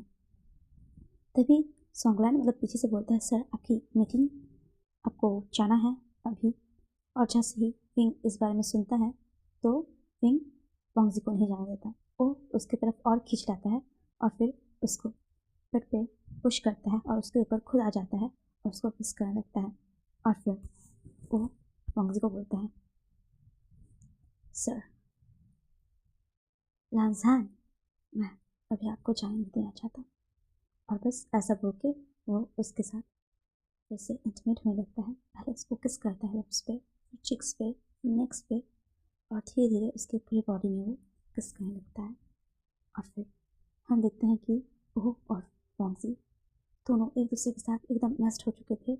उनका जो बेडशीट था वो पूरी तरह से वो गंदा कर चुके थे और जो वांगजी है वो भी अभी विंग को छोड़ने के मूड में फिलहाल बिल्कुल भी नहीं था, बिकॉज उसका लिटिल लायन वो दहा रहा था। और फिर हम देखते हैं कि जो विंग है वो स्मोक्स कर रहा था और अपने आवाज़ को कैसा कंट्रोल करने का ट्राई कर रहा था, बिकॉज अभी दिन का टाइम है। और शुयांग और सोनलैंग वो बस बाहर से बोल रहे थे, अंदर नहीं आ रहे थे क्योंकि वांगजी उन्हें कमांड नहीं कर रहा था। और फिर हम देखते हैं कि ऐसे ही कुछ टाइम बाद वांगजी विंग से अलग होता है, बट विंग जो है वो वांगजी को बोलता है अच्छा अच्छा अच्छा अब आप जाओ, देखो आपका कब से वेट कर रहे हैं। तो वांगजी विंग की तरफ एक नज़र देखता है और फिर वो फ्रेश होने के लिए चला जाता है फिर से अपने बाथरूम में। और फिर हम देखते हैं जैसे ही वांगजी अपने बाथरूम में जाता है विंग उठता है और वो कुछ करता है। वो क्या करता है ये हमें फ़िलहाल नहीं बताया जाता।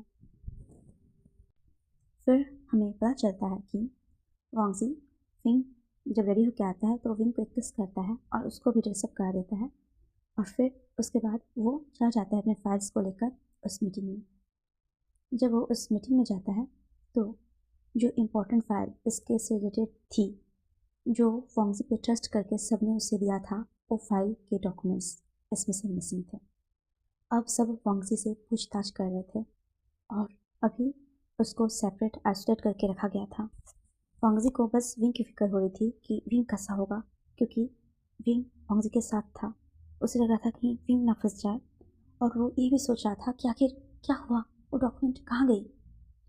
और फिर हम देखते हैं बहुत ज़्यादा जो विंग है वो वर्ड होता है वांगजी के लिए। फिर हम देख पाते हैं कि वो जो वो मतलब फाइल के डॉक्यूमेंट्स थे वो एक डिफेंस सिस्टम था इस नॉर्थ रीजन का। बट तभी उस ट्रुप में अटैक हो जाता है जिसमें वांगजी के काफ़ी लोग मारे जाते हैं और इस युद्ध के दौरान वांगजी को भी छोड़ दिया जाता है और वांगजी इस सब को लीड करता है।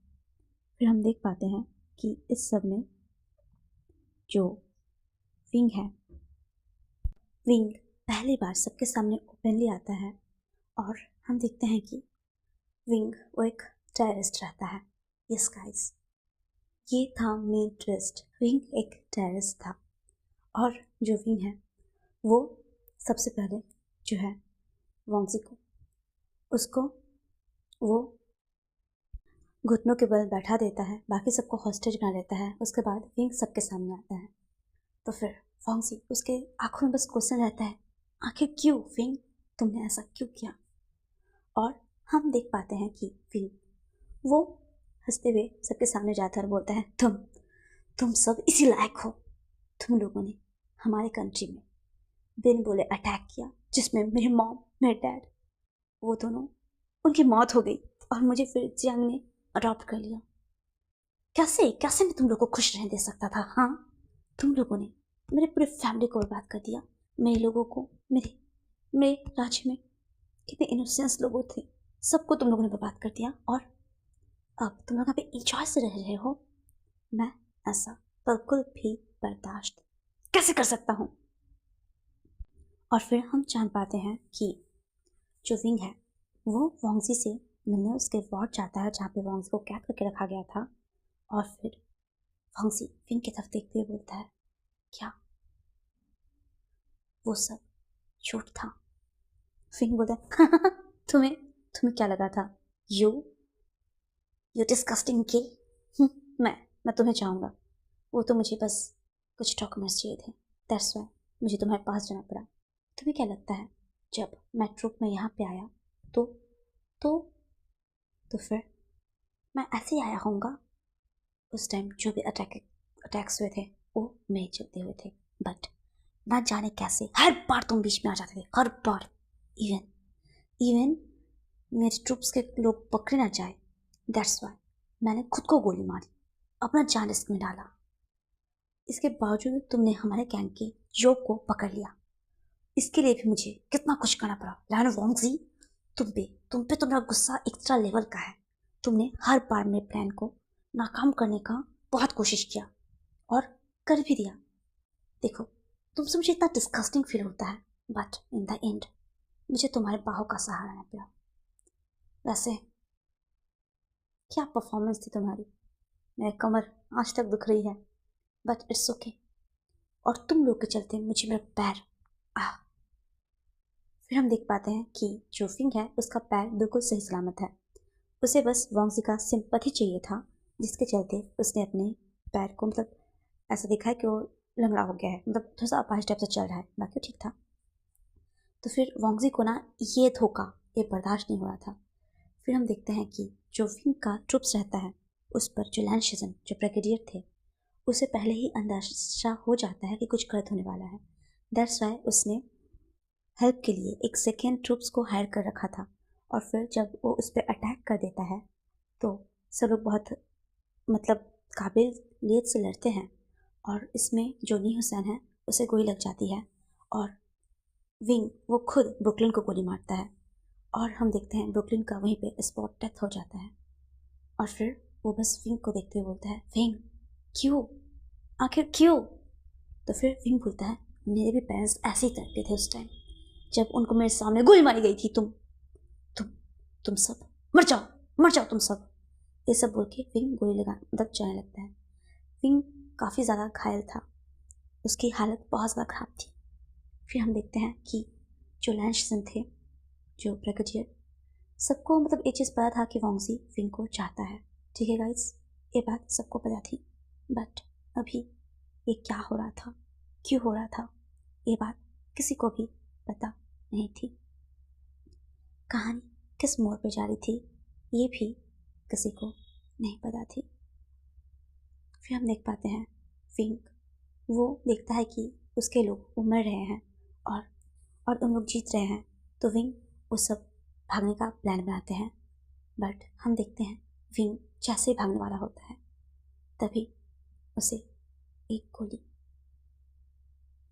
जो कि सीधा उसके चेस्ट पे मार जाता है और एक गोली मारता है हमारा फोंगजी। यस गाइस, फोंगजी ने अपने ही हाथों उस टेररिस्ट को गोली मार दिया, अपने प्यार को नहीं, उस टेररिस्ट को।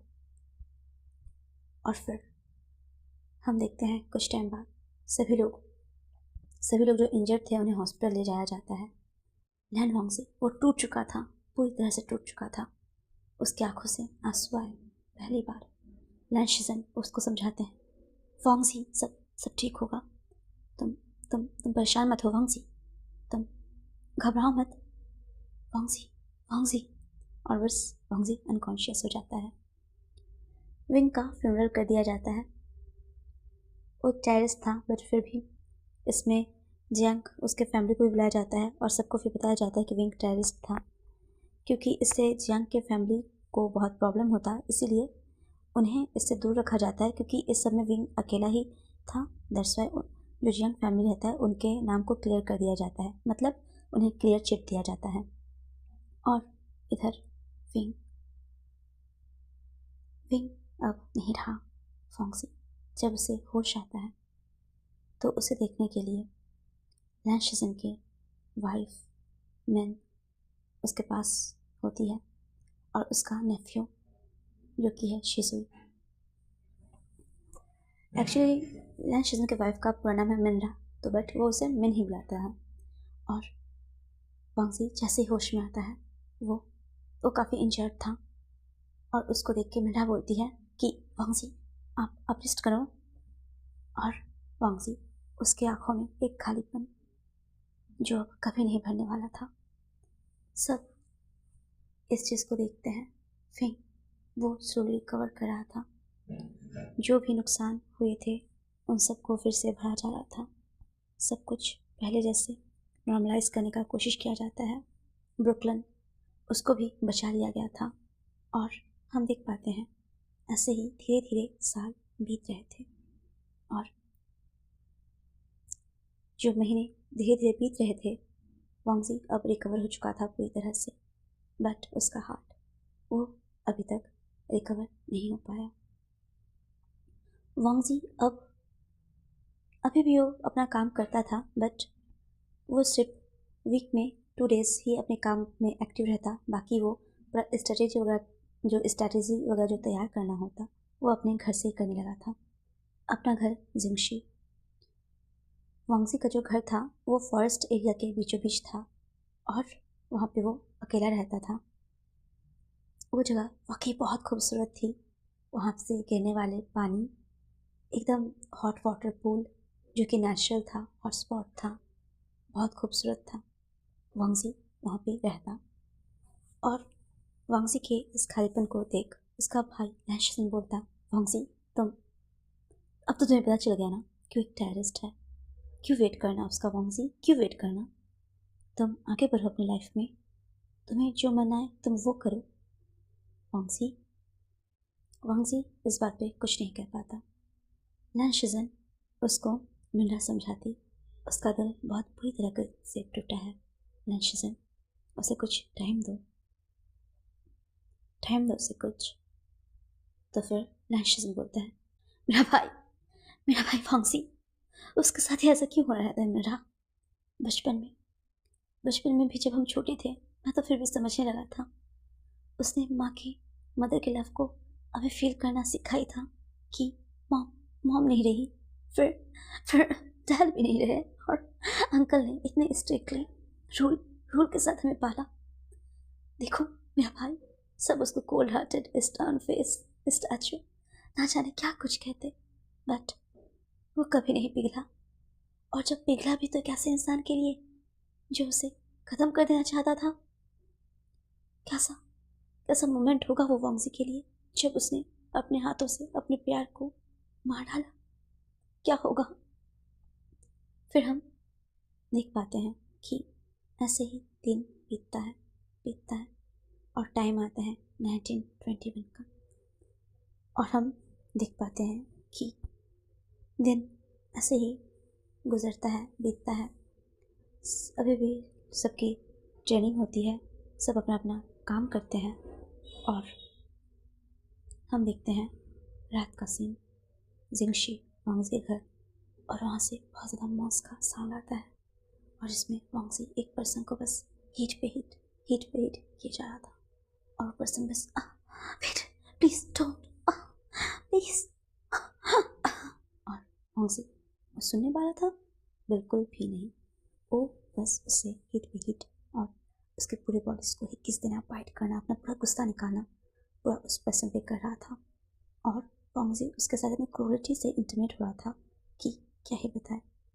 और फिर वांगजी बोलता है मैं ऐसा नहीं बनना चाहता था, बट क्या करूं, मुझे ऐसा बनाया गया है।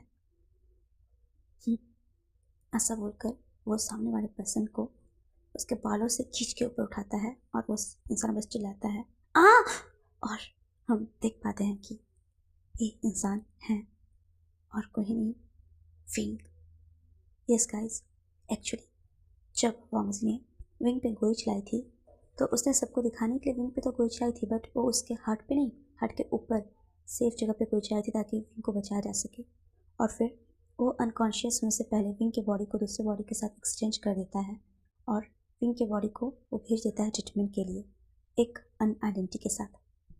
और फिर हम देख पाते हैं कि वांगजी अपनी रिकवरी के बाद इसीलिए इस आइसोलेट जोन में आ जाता है ताकि वो विंग के साथ यहाँ पे रह सके। पूरी दुनिया के लिए विंग मर चुका था और बस लैन वांगजी उसने विंग को अपने पास रखा कैप्चर करके। वो वांगजी जो विंग के लिए आसमान बनना चाहता था, जो विंग को एक चिड़िया समझता था और उसके लिए आसमान बनना चाहता था, वही आज विंग के लिए पिंजरा बन चुका था बिकॉज उसके धोखे ने वांगजी को पूरी तरह से तोड़ दिया था। टूटा था बट जिंदा था और इसीलिए वो विंग को उस टूटन की, उस चुभन की याद हर रात दिलाता है और हर रात उसके साथ ऐसे मनमानी करता और फिर उसे छोड़ देता। फिर हम देखते हैं वांगजी उसे ले जाता बेड पे और उसे उसके ऊपर खुद लीन होता और फिर से विंग देख पाता है वांगजी की आंखों में अब वो अफेक्शन नहीं जो पहले था। विंग को काफ़ी ज़्यादा रिग्रेट होता है। वांगजी ने विंग को यहाँ पे कैप्चर कर रखा पूरा 1 साल हो चुका है। अभी वांगजी 42 का है और विंग 38 और बस फिर सुबह होती है। वांगजी जैसे टिश्यू पेपर होता है ना, यूज़ करो फेंक दो, लाइक दैट रात को जिस विंग से इतना प्यार करता, इतना अपना प्यार जताता, सुबह वो उसे लाइक टिश्यू पेपर वैसे ही उस हाथ में छोड़कर फिर जा जाता अपने काम पे। वहाँ पे इतनी ज़्यादा सिक्योरिटी हाई रहती कि विंग कहीं पे नहीं जा पाता, यहाँ तक कि विंग के पैरों पे बेरिया बंधी होती थी। विंग अभी पछताता है कि उसने ये क्या किया। काश उसने वांगजी को समझा होता या उसने उसको बताया होता, वो मिलके कोई सोल्यूशन निकालते, बट अभी बहुत ज़्यादा देर हो चुकी थी। और हम देख पाते हैं विंग को इसका पश्चाताप भी होता है। कुछ जो लेफ्टिनेंट यानी वांगजी के जो लोग रहते हैं वो अंदर आते हैं वांगजी के लिए फूड और विंग के लिए फूड रखते हैं और चले जाते हैं। विंग उस फूड को खाता, फिर रात होती, वांगजी उसके क्लोज आता और फिर चला जाता। अब वांगजी के आंखों में विंग के लिए प्यार बिल्कुल नहीं था। एक दिन जब विंग जाने वाला था, वांगजी जब जाने वाला था, विंग उसका हाथ पकड़ लेता है और फिर बोलता है क्या क्या तुम यहाँ रुक सकते हो। वांगजी की आंखों में सवाल था। तो फिर वो बोलता है तुम्हारे जाने के बाद मुझे यहाँ पे डर लगता है। तो वांगजी बोलता है तुम्हें और डर, तुम्हारा बच्चे तो तुम ना जाने कितनों को डरा दो, वे वो श्यान। और फिर हम देखते हैं कि वांगजी उसे वैसे ही छोड़ के फिर चला जाता है और ऐसे ही उनकी ज़िंदगी बीत रही होती है। वांगजी विंग के साथ इतना क्रूर रहता कि विंग वो समझ ही नहीं पाता कि वो क्या करे। उसे अब रियलाइज़ हो रहा था कि उसने गलत किया, बट उसका मन ये मानने को तैयार नहीं था कि वो गलत किया है और ज़िंदगी बस चल रही थी। तभी उस टाइम साल था 1922। तभी हम देख पाते हैं कि एक इंसान, मतलब एक साइंटिस्ट जो अभी नया नया उभरा था, अपने इनोवेशंस के लिए, बट वो अभी किसी लाइमलाइट में ही आया था। एक दिन वो वांगजी से यूँ ही टकरा जाता है और फिर वो बताता है कि मैं एक ऐसे लिक्विड पे वर्क कर रहा हूँ जिसका यूज़ करने से जो मेल है वो कंसीव कर सकते हैं, यानी उनमें बर्थ की कैपेबिलिटी आ सकती है। तो फिर वांगजी सुन के थोड़ा सा हैरान होता है। फिर उसके बाद वो वांगजी उस पर इंटरेस्ट लगता है और जो मैन है वो भी बताता है। फिर वो बोलता है कि वो जो साइंटिस्ट रहता है वो तकरीबन 62 ईयर का रहता है और हमारा वांगजी अभी 42। तो फिर जो वो साइंटिस्ट रहता है उससे वांगजी पूछता है तो आखिर वो ऐसा इन्वेंशन क्यों करना चाहता है जो नेचर के नियम के खिलाफ है। तभी वो साइंटिस्ट बोलता है कि उसका पार्टनर एक लड़का था और उसे बच्चे बहुत ज़्यादा पसंद थे, बट एक मेल होने के कारण कभी वो बेबी बर्थ नहीं कर सकता था, जिसका उसे बहुत ज़्यादा अफसोस था। और फिर मतलब उसे एक बेबी चाहिए था। हमने कई बार सोचा कि अडॉप्ट कर ले। हमने एक बच्चे को अडॉप्ट भी किया, बहुत प्यार से उसे पालने भी लगे, बट 2 साल बाद उसके रियल जो मदर एंड फादर थे वो आ गए और फिर उस बच्चे को हमसे दूर ले गए और मेरे पार्टनर को ये बर्दाश्त ना हो सका और वो भी ये दुनिया छोड़ के हमेशा हमेशा के लिए चला गया। जब इस बारे में वांगजी को पता चलता है उसे काफ़ी बुरा लगता है।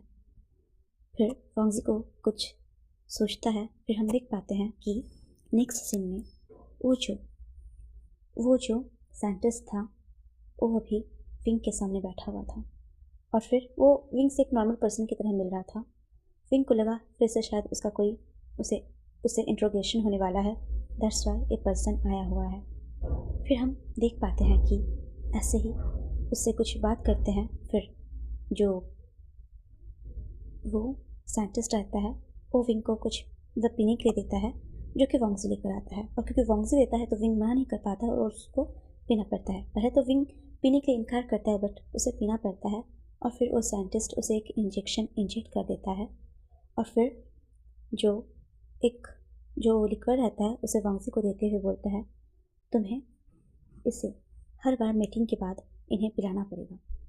फिर ऐसा बोल के वो साइंटिस्ट वहाँ से चला जाता है। फिर हम देख पाते हैं कि जो साइंटिस्ट रहता है वो पूछता है वांगजी से कि आपने आपके पार्टनर को यहाँ पे ऐसे क्यों रखा है। तो फिर वांगजी बोलता है कि उसके पार्टनर मतलब उसे भी बेबी चाहिए था और इसके बाद वो पागल सा हो गया और फिर डॉक्टर ने मुझे सजेस्ट किया कि इन्हें बाहर ले जाना चाहिए। फिर जब मैं इन्हें बाहर ले गया तो ये दूसरों पे अटैक करने लगा, दैट्स वाई इसे अब मैं यहीं पे सबसे दूर अपने पास रखता हूँ। और फिर वो साइंटिस्ट को बोलता है लव ऐसा ही होता है ना, आप अपने पार्टनर को खुश देखना चाहते हो, अपने पास देखना चाहते हो। और वो साइंटिस्ट तो पहले ही था टूनो टाइप का जो अपने लवन के लिए कितना कुछ उसके जाने के बाद भी ऐसा इनोवेशन कर रहा था। तो वो भी वांगजी की बात से सहमति हो जाता है, एग्री हो जाता है। उसके बाद फिर वांगजी बोलता है कि प्लीज़ आप इस बारे में किसी को ना बताएं। तो फिर वो भी मान जाता है और क्योंकि उस साइंटिस्ट को अपने इस इनोवेशन के लिए बहुत ज़्यादा फंड चाहिए था, पैसा चाहिए था ताकि उसको आगे बढ़ा सके, और इसके लिए वांगजी उसको पूरा फंड प्रोवाइड करा रहा था। फिर हम देखते हैं वांगजी विंग के पास आता है, उसके क्लोज आता है और उसको जो है बात दिलाने के लिए बाथरूम ले जाता है और वहीं पे उसके साथ कनेक्ट होकर फिर से वही सब करने लगता है। फिर वांगजी को बोलता है तुम मुझे मार क्यों नहीं डालते। वांगजी हाँ, तुम इससे अच्छा तो मौत होता, तुम रोज़ मुझे ऐसे स्लोली मारते हो। और मतलब ऐसा नहीं कि विंग ने यहाँ पे अपना मतलब जान देने का भी कोशिश नहीं किया होगा, कई बार विंग ने किया है ऐसा, बट वांगजी हर बार उसे बचा लेता। और यहाँ पे जो जितने भी सोल्जर्स थे वो बहुत ज़्यादा मतलब अपने काम में ट्रेंड सोल्जर्स थे और इसीलिए विंग ऐसा कुछ कर ही नहीं पाता था। फिर हम देखते हैं विंग के साथ वांगजी इंटीमेट होता है और फिर ऐसे कंटिन्यूसली उन लोग 3 महीने तक ऐसा चलते रहता है और हमेशा आफ्टर इंटीमेट वो जो ड्रग रहता है वांगजी उसको विंग को ज़बरदस्ती सबरन पिला देता। फिर एक दिन ऐसे ही विंग को कुछ फील होता है अपने अंदर और फिर जो वांगजी है वो उस दिन वहीं पे रहता है और वो विंग को वॉमिट करते हुए देख लेता है। फिर वो उस जो साइंटिस्ट था उसको बुलाता है और साइंटिस्ट फिर कंफर्म करता है कि वो प्रेग्नेंट है और साइंटिस्ट खुद बहुत खुश होता है क्योंकि उसका जो इनोवेशन था वो सक्सेसफुली वर्क करता है। और फिर हम देख पाते हैं फिर वो जो साइंटिस्ट था वो मतलब उसको जब भी विंग का तबीयत खराब हो चाहे जो हो तुरंत उस साइंटिस्ट को बुलाया जाता, उसे ट्रीटमेंट कराया जाता। फोंगसी अब खुश रहने लगा था। वो विंग के साथ उतना ज्यादती नहीं करता बट अपनी मनमानियों करना कभी नहीं छोड़ता। और फिर हम देख पाते हैं कि नए सीजन सब फोंगसी के अंदर ये नोटिस जो चेंजेस हो रहा है उसको नोटिस कर रहे थे। फोंगसी अब खुश रहने लगा था। फिर हम देख पाते हैं विंग को जब पता चलता है प्रेग्नेंट है वो बहुत शॉक्ड होता है। फिर वो वॉन्गजी को बहुत ज़्यादा कर्स करता है। यू डेविल, तुमने नेचर के लॉ के खिलाफ जाके तुमने मेरे साथ क्या किया? हाँ, क्या किया तुमने? और और अभी तुमने मुझे प्रेग्नेंट कर दिया। तो टैन वॉन्गजी बोलता है तुमने जो किया है ना मेरे साथ और इस कंट्री के साथ, उसके सामने तो ये कुछ भी नहीं। ऐसा बोल के वो जो विंग 7 मंथ प्रेग्नेंट था वो इतने ब्रूटली उसके साथ वैसे इंटीमेट होता है कि उसका जो एमनिटिक फ्लूइड होता है वो टूट जाता है। और ये देख के वॉन्गजी बहुत ज़्यादा पैनिक करने लगता है। और फिर वो आनंद फायर में तुरंत से उस साइंटिस्ट से कांटेक्ट करता है। तो उसे पता चलता है वो भी बाहर गया हुआ है और विंग तब दिन से बहुत ज़्यादा चिल्ला रहा होता है। तो वॉन्गजी उसको कंफर्ट करता है और बोलता है विंग इस ओके विंग। और वॉन्गजी वॉन्गजी को ना अब सच में डर लगा था क्योंकि वो उसने अपने गुस्से में आके विंग के साथ तो वो सब कर दिया बट विंग का कंडीशन उसके बारे में उसने बहुत ज़्यादा निगलेक्ट कर दिया। और वांगजी को मतलब वांगजी के लिए सबसे ज़्यादा प्रॉब्लम ये था कि विंग विंग उससे दूर ना हो जाए। क्योंकि जिस विंग के लिए उसने ये सब कुछ किया पूरी दुनिया के सामने में उसने उसको मार डाला। वो एक टेररिस्ट है क्योंकि उसको पता था कि अगर पता चल सको कि विंग जिंदा है तो उसको जेल हो जाएगी, शायद तक फांसी हो जाए या उम्र कैद। बट उसने विंग को यहाँ पे अलग रखा और विंग को भी ये बात पता थी कि विंग यहाँ पे अलग रख के उस पर ही फेवर कर रहा है। और विंग अभी पेन से करा रहा था और वॉन्गजी वो बस पैनिक कर रहा था। और फिर जो वॉन्गजी है वो जब देखता है कि साइंटिस्ट से कांटेक्ट नहीं हो पाता वो अपने कुछ लोग को भेजता है ताकि वो साइंटिस्ट को ला सके। और फिर रात भर पेन से बहुत ज़्यादा कहने लगता है और चिल्लाता है वॉन्गजी को बोलता है वॉन्गजी इससे अच्छा तो तुम मुझे पॉइजन दे दो, मैं ये और बर्दाश्त नहीं कर सकता वॉन्गजी। और एक बार के लिए वो वॉन्गजी जब भी इंटर करता वो अपना बुलेट अपना जो राइफल गन सब बाहर बाहर छोड़ देता था। बट आज कैसा तो वो जल्दबाजी में उसका जो गन उसके पास ही था। विंग से ये पिन बर्दाश्त नहीं होता, वो तुरंत वांगजी के पॉकेट से गन निकालता है और अपने सर पे रख के मतलब उसको इतना सा पेन हो रहा था ना कि वो सोचता कि अगर मैं मर जाऊंगा तो सबसे रिलीज हो जाऊंगा। और जैसे वो गन ट्रिगर को दबाने वाला था गन का, वांगजी तुरंत ही गन को ऊपर कर देता है और फिर उसके हाथों से छीन लेता है। और फिर वो विंग को थोड़ा सा बेहोश कर देता है उसके कंधे के साइड मार के। और फिर उसको मतलब उसके जो जो एमनिटिक फ्लूइड उसका रिलीज हो रहा था ना उसको वो मतलब तुरंत आन फान में पोंछने लगता है। और फिर हम देख पाते हैं कि वो साइंटिस्ट आ चुका था और वो विंग के इस कंडीशन को देख के बहुत ज़्यादा पैनिक करने लगता है और बोलता है ये आपने क्या किया?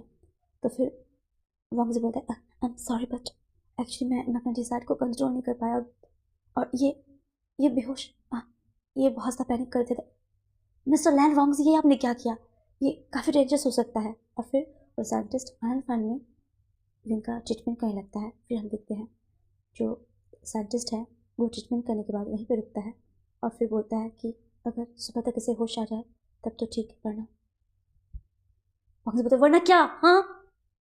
और फिर हम देख पाते हैं कि सुबह वॉन्ग्स विंग का हाथ पकड़े हुए अपने हाथों में रात भर वहीं पे बैठा था। और फिर जब विंग की आंखें खुलती है तो वो वांगजी को देख के एकदम एकदम खुश और शॉक्ड भी क्योंकि उससे रात की पूरी हरकत से कुछ याद आया। उसके बाद जैसे वांगजी को फील हुआ कि विंग को होश आ गया वो तुरंत साइंटिस्ट को बुलाता है। साइंटिस्ट अंदर आके चेक करता है और फिर वांगजी को बोलता है कि ये भी ठीक है बट मिस्टर लैन आपको पूरी एहतियात बरतनी होगी इनके साथ वरना कुछ भी हो सकता है। तो वांगजी बस हाँ में सही आता है। फिर हम देखते हैं जो वांगजी है वो विंग का बहुत ज़्यादा केयर करने लगा था। उसको खुद नहलाता, उसको खिलाता, उसको जो जो चाहिए उसको सब करता। यहाँ तक कि जब उसके पैरों में सूजन आ गया वो उसको मसाज भी करता। और इस सबसे विंग काफ़ी ज़्यादा इम्प्रेस था। फिर देखते देखते ये मौसम भी बीतने लगा, ठंड आने लगी। वांगजी खुद विंग को गर्म कपड़े पहनाता और उसे अच्छे से रखता। फिर हम देख पाते हैं कि ऐसे ही एक दिन विंग को अचानक अभी लेबर पेन कभी भी शुरू हो जाता, कभी कम कभी ज़्यादा। और क्योंकि ये मेरी प्रेगनेंसी था तो वो साइंटिस्ट को ना मतलब हमेशा वांगजी बोलता आप करीब ही रहना, पास रहना और अपने अंडर ही रखता। और एक दिन अचानक से इनको लेबर पेन स्टार्ट हो जाता है और चिल्लाता है, आहा वांगजी, आई कांट हैंडल दिस, मुझे मुझे बहुत ज़्यादा पेन हो रहा है, ऐसा लग रहा है कि मेरी जान निकल जाएगी। और वांगजी बस उसका हाथ पकड़ के रखता। और फिर हम देखते हैं कि वो जो साइंटिस्ट था वो और उसके साथ जो उसके कुछ हेल्पर थे, जो उसके डॉक्टर्स मतलब जो नर्स वगैरह होते ना, वो भी उसके साथ थे। और वो मिलकर जो है विंग का डिलीवरी कराता है और उसका एक हेल्दी बेबी होता है।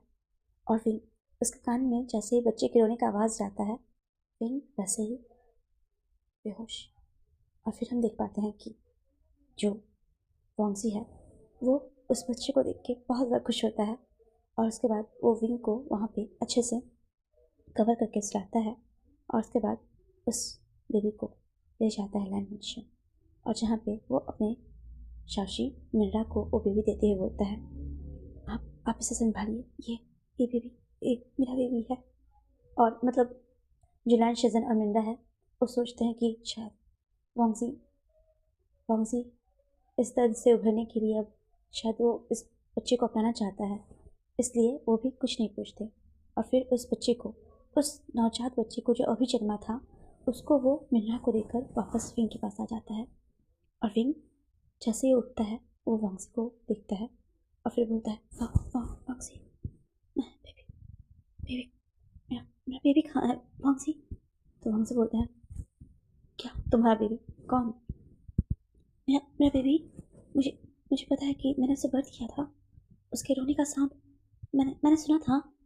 तो फिर वांगजी बोलता है, हाँ, वो जहाँ है सेफ है, तुमसे दूर, जहाँ पे तुम्हारी परछाई भी उस तक ना पहुँच सके। तभी विंग ना एकदम वैसे हालत में उठने का कोशिश करता है। तभी एक जो उस साइंटिस्ट के साथ नर्स आती है, वो बोलती है कि आप मत उठिए, आपके स्टिचेस ये ओपन हो सकती है। तभी जो विंग है वो मतलब नहीं उठ पाता। तो वांगजी जैसे ही उसके पास से जाने वाला होता है, वो तुरंत उसका हाथ पकड़ लेता है और बोलता है, वांगजी, तुम ऐसा नहीं कर सकते मेरे साथ, तुम इतने क्रूर नहीं हो सकते, तुम मेरी गलती का इतनी बड़ी सज़ा, इतना बड़ा सज़ा नहीं दे सकते वांगजी। वो मेरा भी बेबी था वांगजी। तभी वो बोलता है, वो मेरा बेबी था, समझे? और वी वोशियन, तुम दूर रहो सबसे। और हाँ, अगर तुम अभी जहाँ चाहो तो जा सकते हो। और बस फिर वो खामोश। वो जब जाना चाहता था तब उसने उसे कैद करके रखा, और जब वो अपने बेबी को देखना चाहता है, उसके लिए रुकना चाहता है, तब वो उसे रिलीज करना चाहता है, उसे फ्री करना चाहता है। ये सुनकर वो बहुत ज़्यादा मतलब उसके आंखों से ना एकदम बेमतलब के आंसू गिरे जा रहे थे। और फिर हम देख पाते हैं कि ऐसे ही विंग बेहोश हो जाता है। नेक्स्ट डे उसको होश आता है तो वो वांगजी को देख के बस बोलता है, वांगजी, मेरा बेबी, प्लीज़ प्लीज़ उसे एक बार दिखा दो। तो विंग के लिए वांगजी जो फूड लेके जाता है उसको भी विंग नहीं खाता।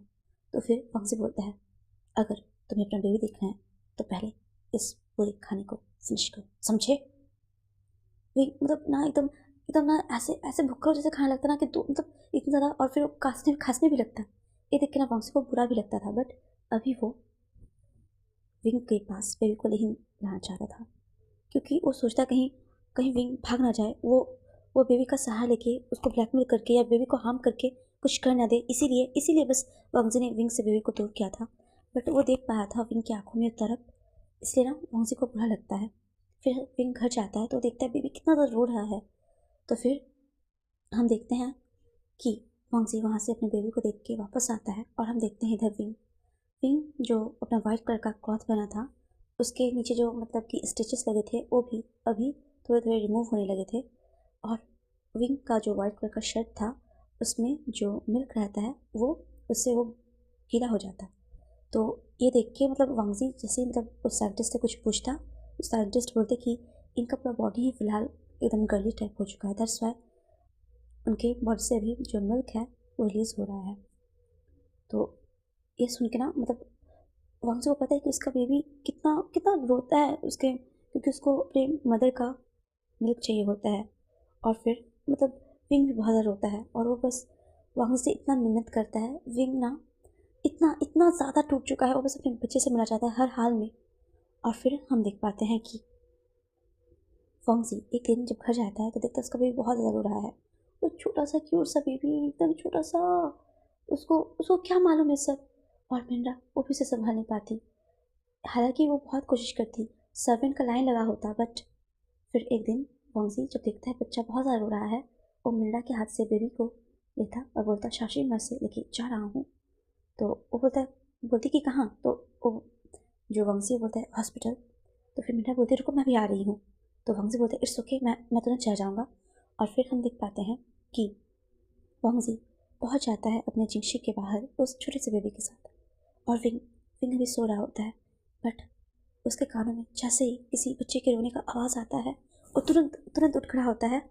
उसके पैर मतलब स्टिचेस लगे हुए हैं, उसका वीक बॉडी, उसे ये सब का कुछ भी सुध बुध नहीं रहता। और जैसे ही वो उठ के मतलब दौड़ने के लिए जाने वाला होता है, वैसे ही वो देखता है वंशी एक छोटे से क्यूट से बेबी को लेकर अपने हाथ में वहाँ पे आ चुका है। और जैसे ही विंग उस बेबी को देखता है, वो तुरंत वंशी के पास पहले पोलाइटली हाथ बढ़ाता है और देखता है कि वंशी कोई रिएक्शन नहीं करता, ना हाँ बोल रहा है ना। वो तुरंत बेबी को देता है और बस उसके गाल को, उसके मुंह को, उसको सब जो मतलब चुभने लगता है, किस कहने लगता है पागल जैसे होता है वो बेबी। और बस ऐसे ही जब देखता है कि वो इतना रो रहा है और इतना ज़्यादा मतलब उसका पूरा वाइट कलर का मतलब वाइट सा बेबी, छोटू सा बेबी रोते रोते उसका पूरा चिक्स पूरा रेड हो गया है, वो तुरंत उसको लेता और अपने पेट पे ले जाके उसको मतलब उसको नहीं पता कि उसको क्या करना है, बट उसको पता है कि मदर अपने बच्चे को कैसे फीड कराते हैं। तो वो सेम वैसे ही जो उसका बिस्ट रहता है ना, उसके पास बेबी को ले जाता है और उसको फीड करने लगता है। और बच्चा जैसे ही अपनी मम्मा भले ही उसके फादर एक मेल है बट उसके लिए तो उसकी माँ है, जैसे ही उसकी मम्मा उसको फीड कराती है ना, बच्चा चुप हो जाता है।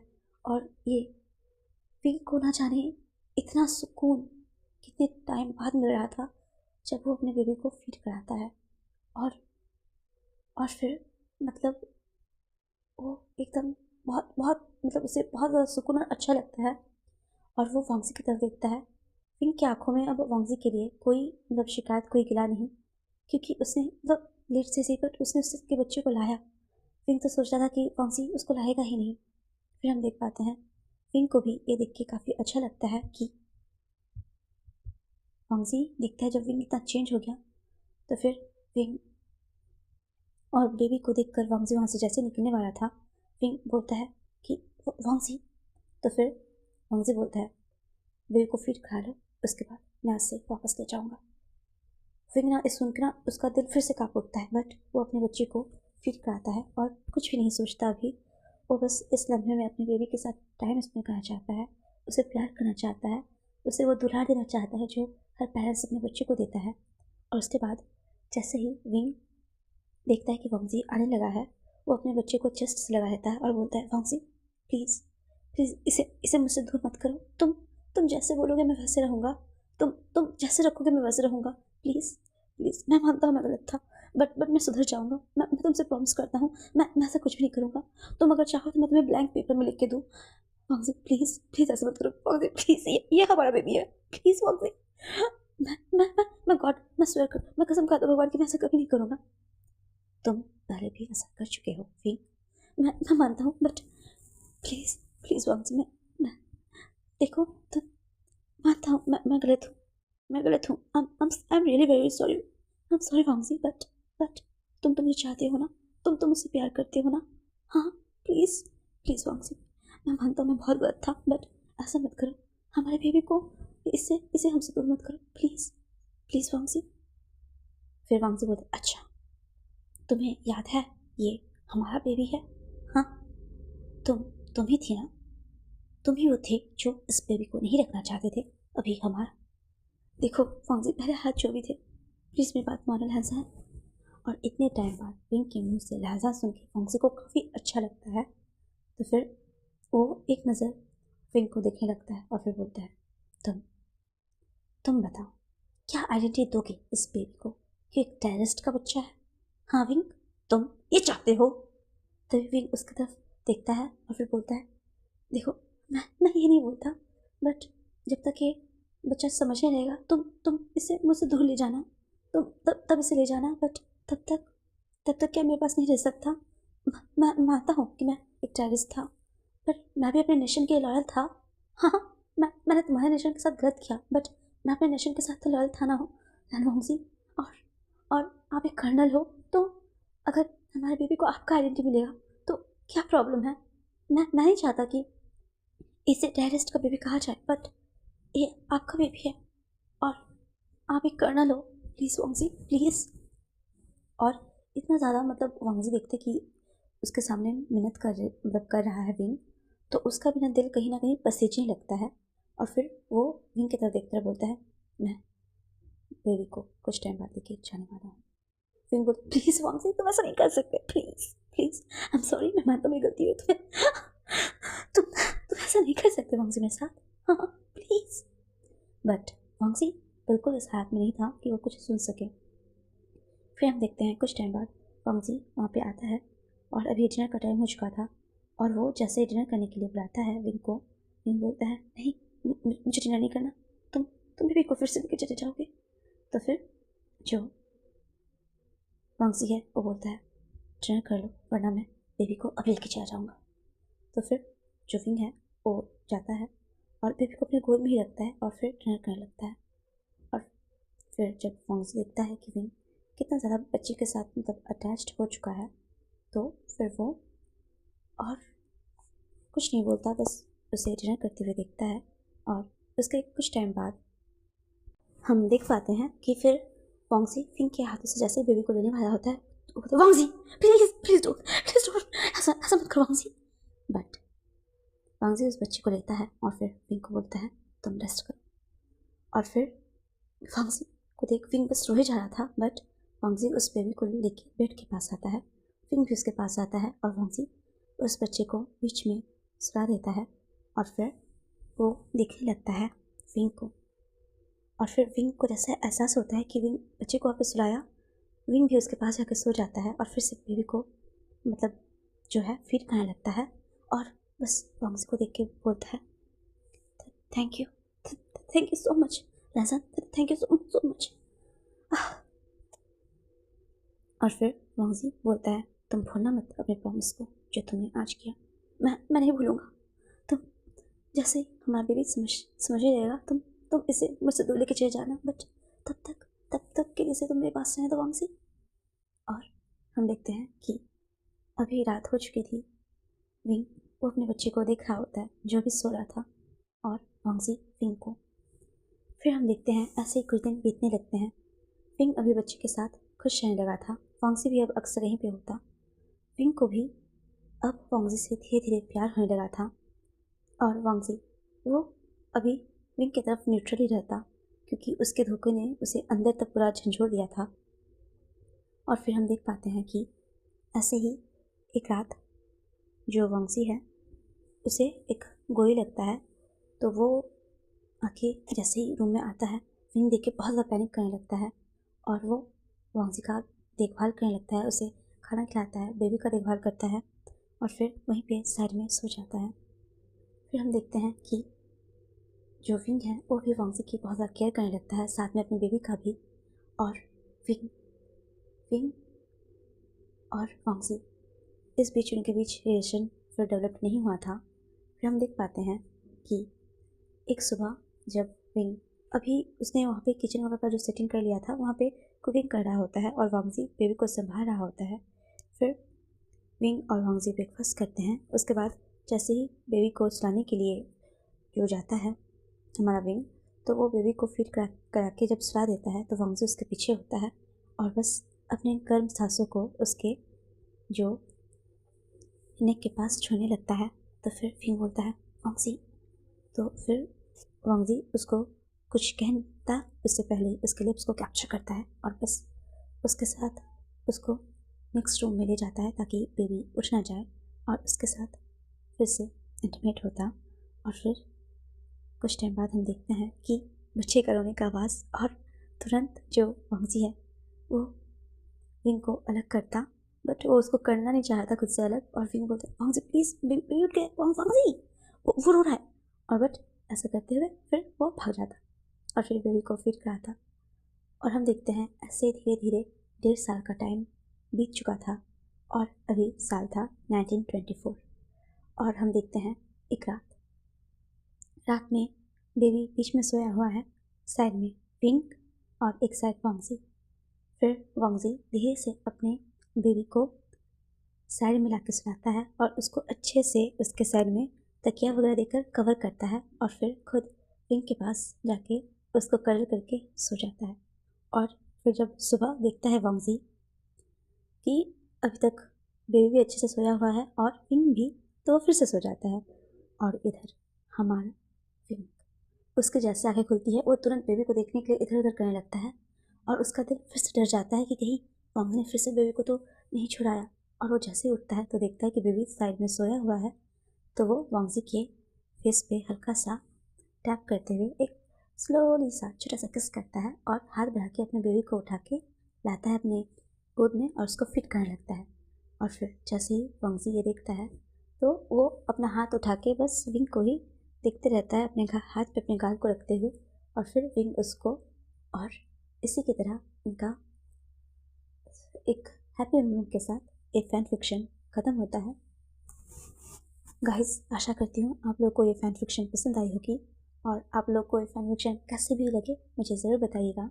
मुझे कमेंट करिए, मेरे वीडियोस पे आप लोग लाइक करिए और सब्सक्राइब भी ज़रूर करिए और बताइए कि आपको ये स्टोरी कैसी लगी। मैं आशा करती हूँ आप सभी स्वस्थ होंगे, मस्त होंगे और मेरी स्टोरीज़ को एंजॉय कर रहे होंगे। Take care and bye bye.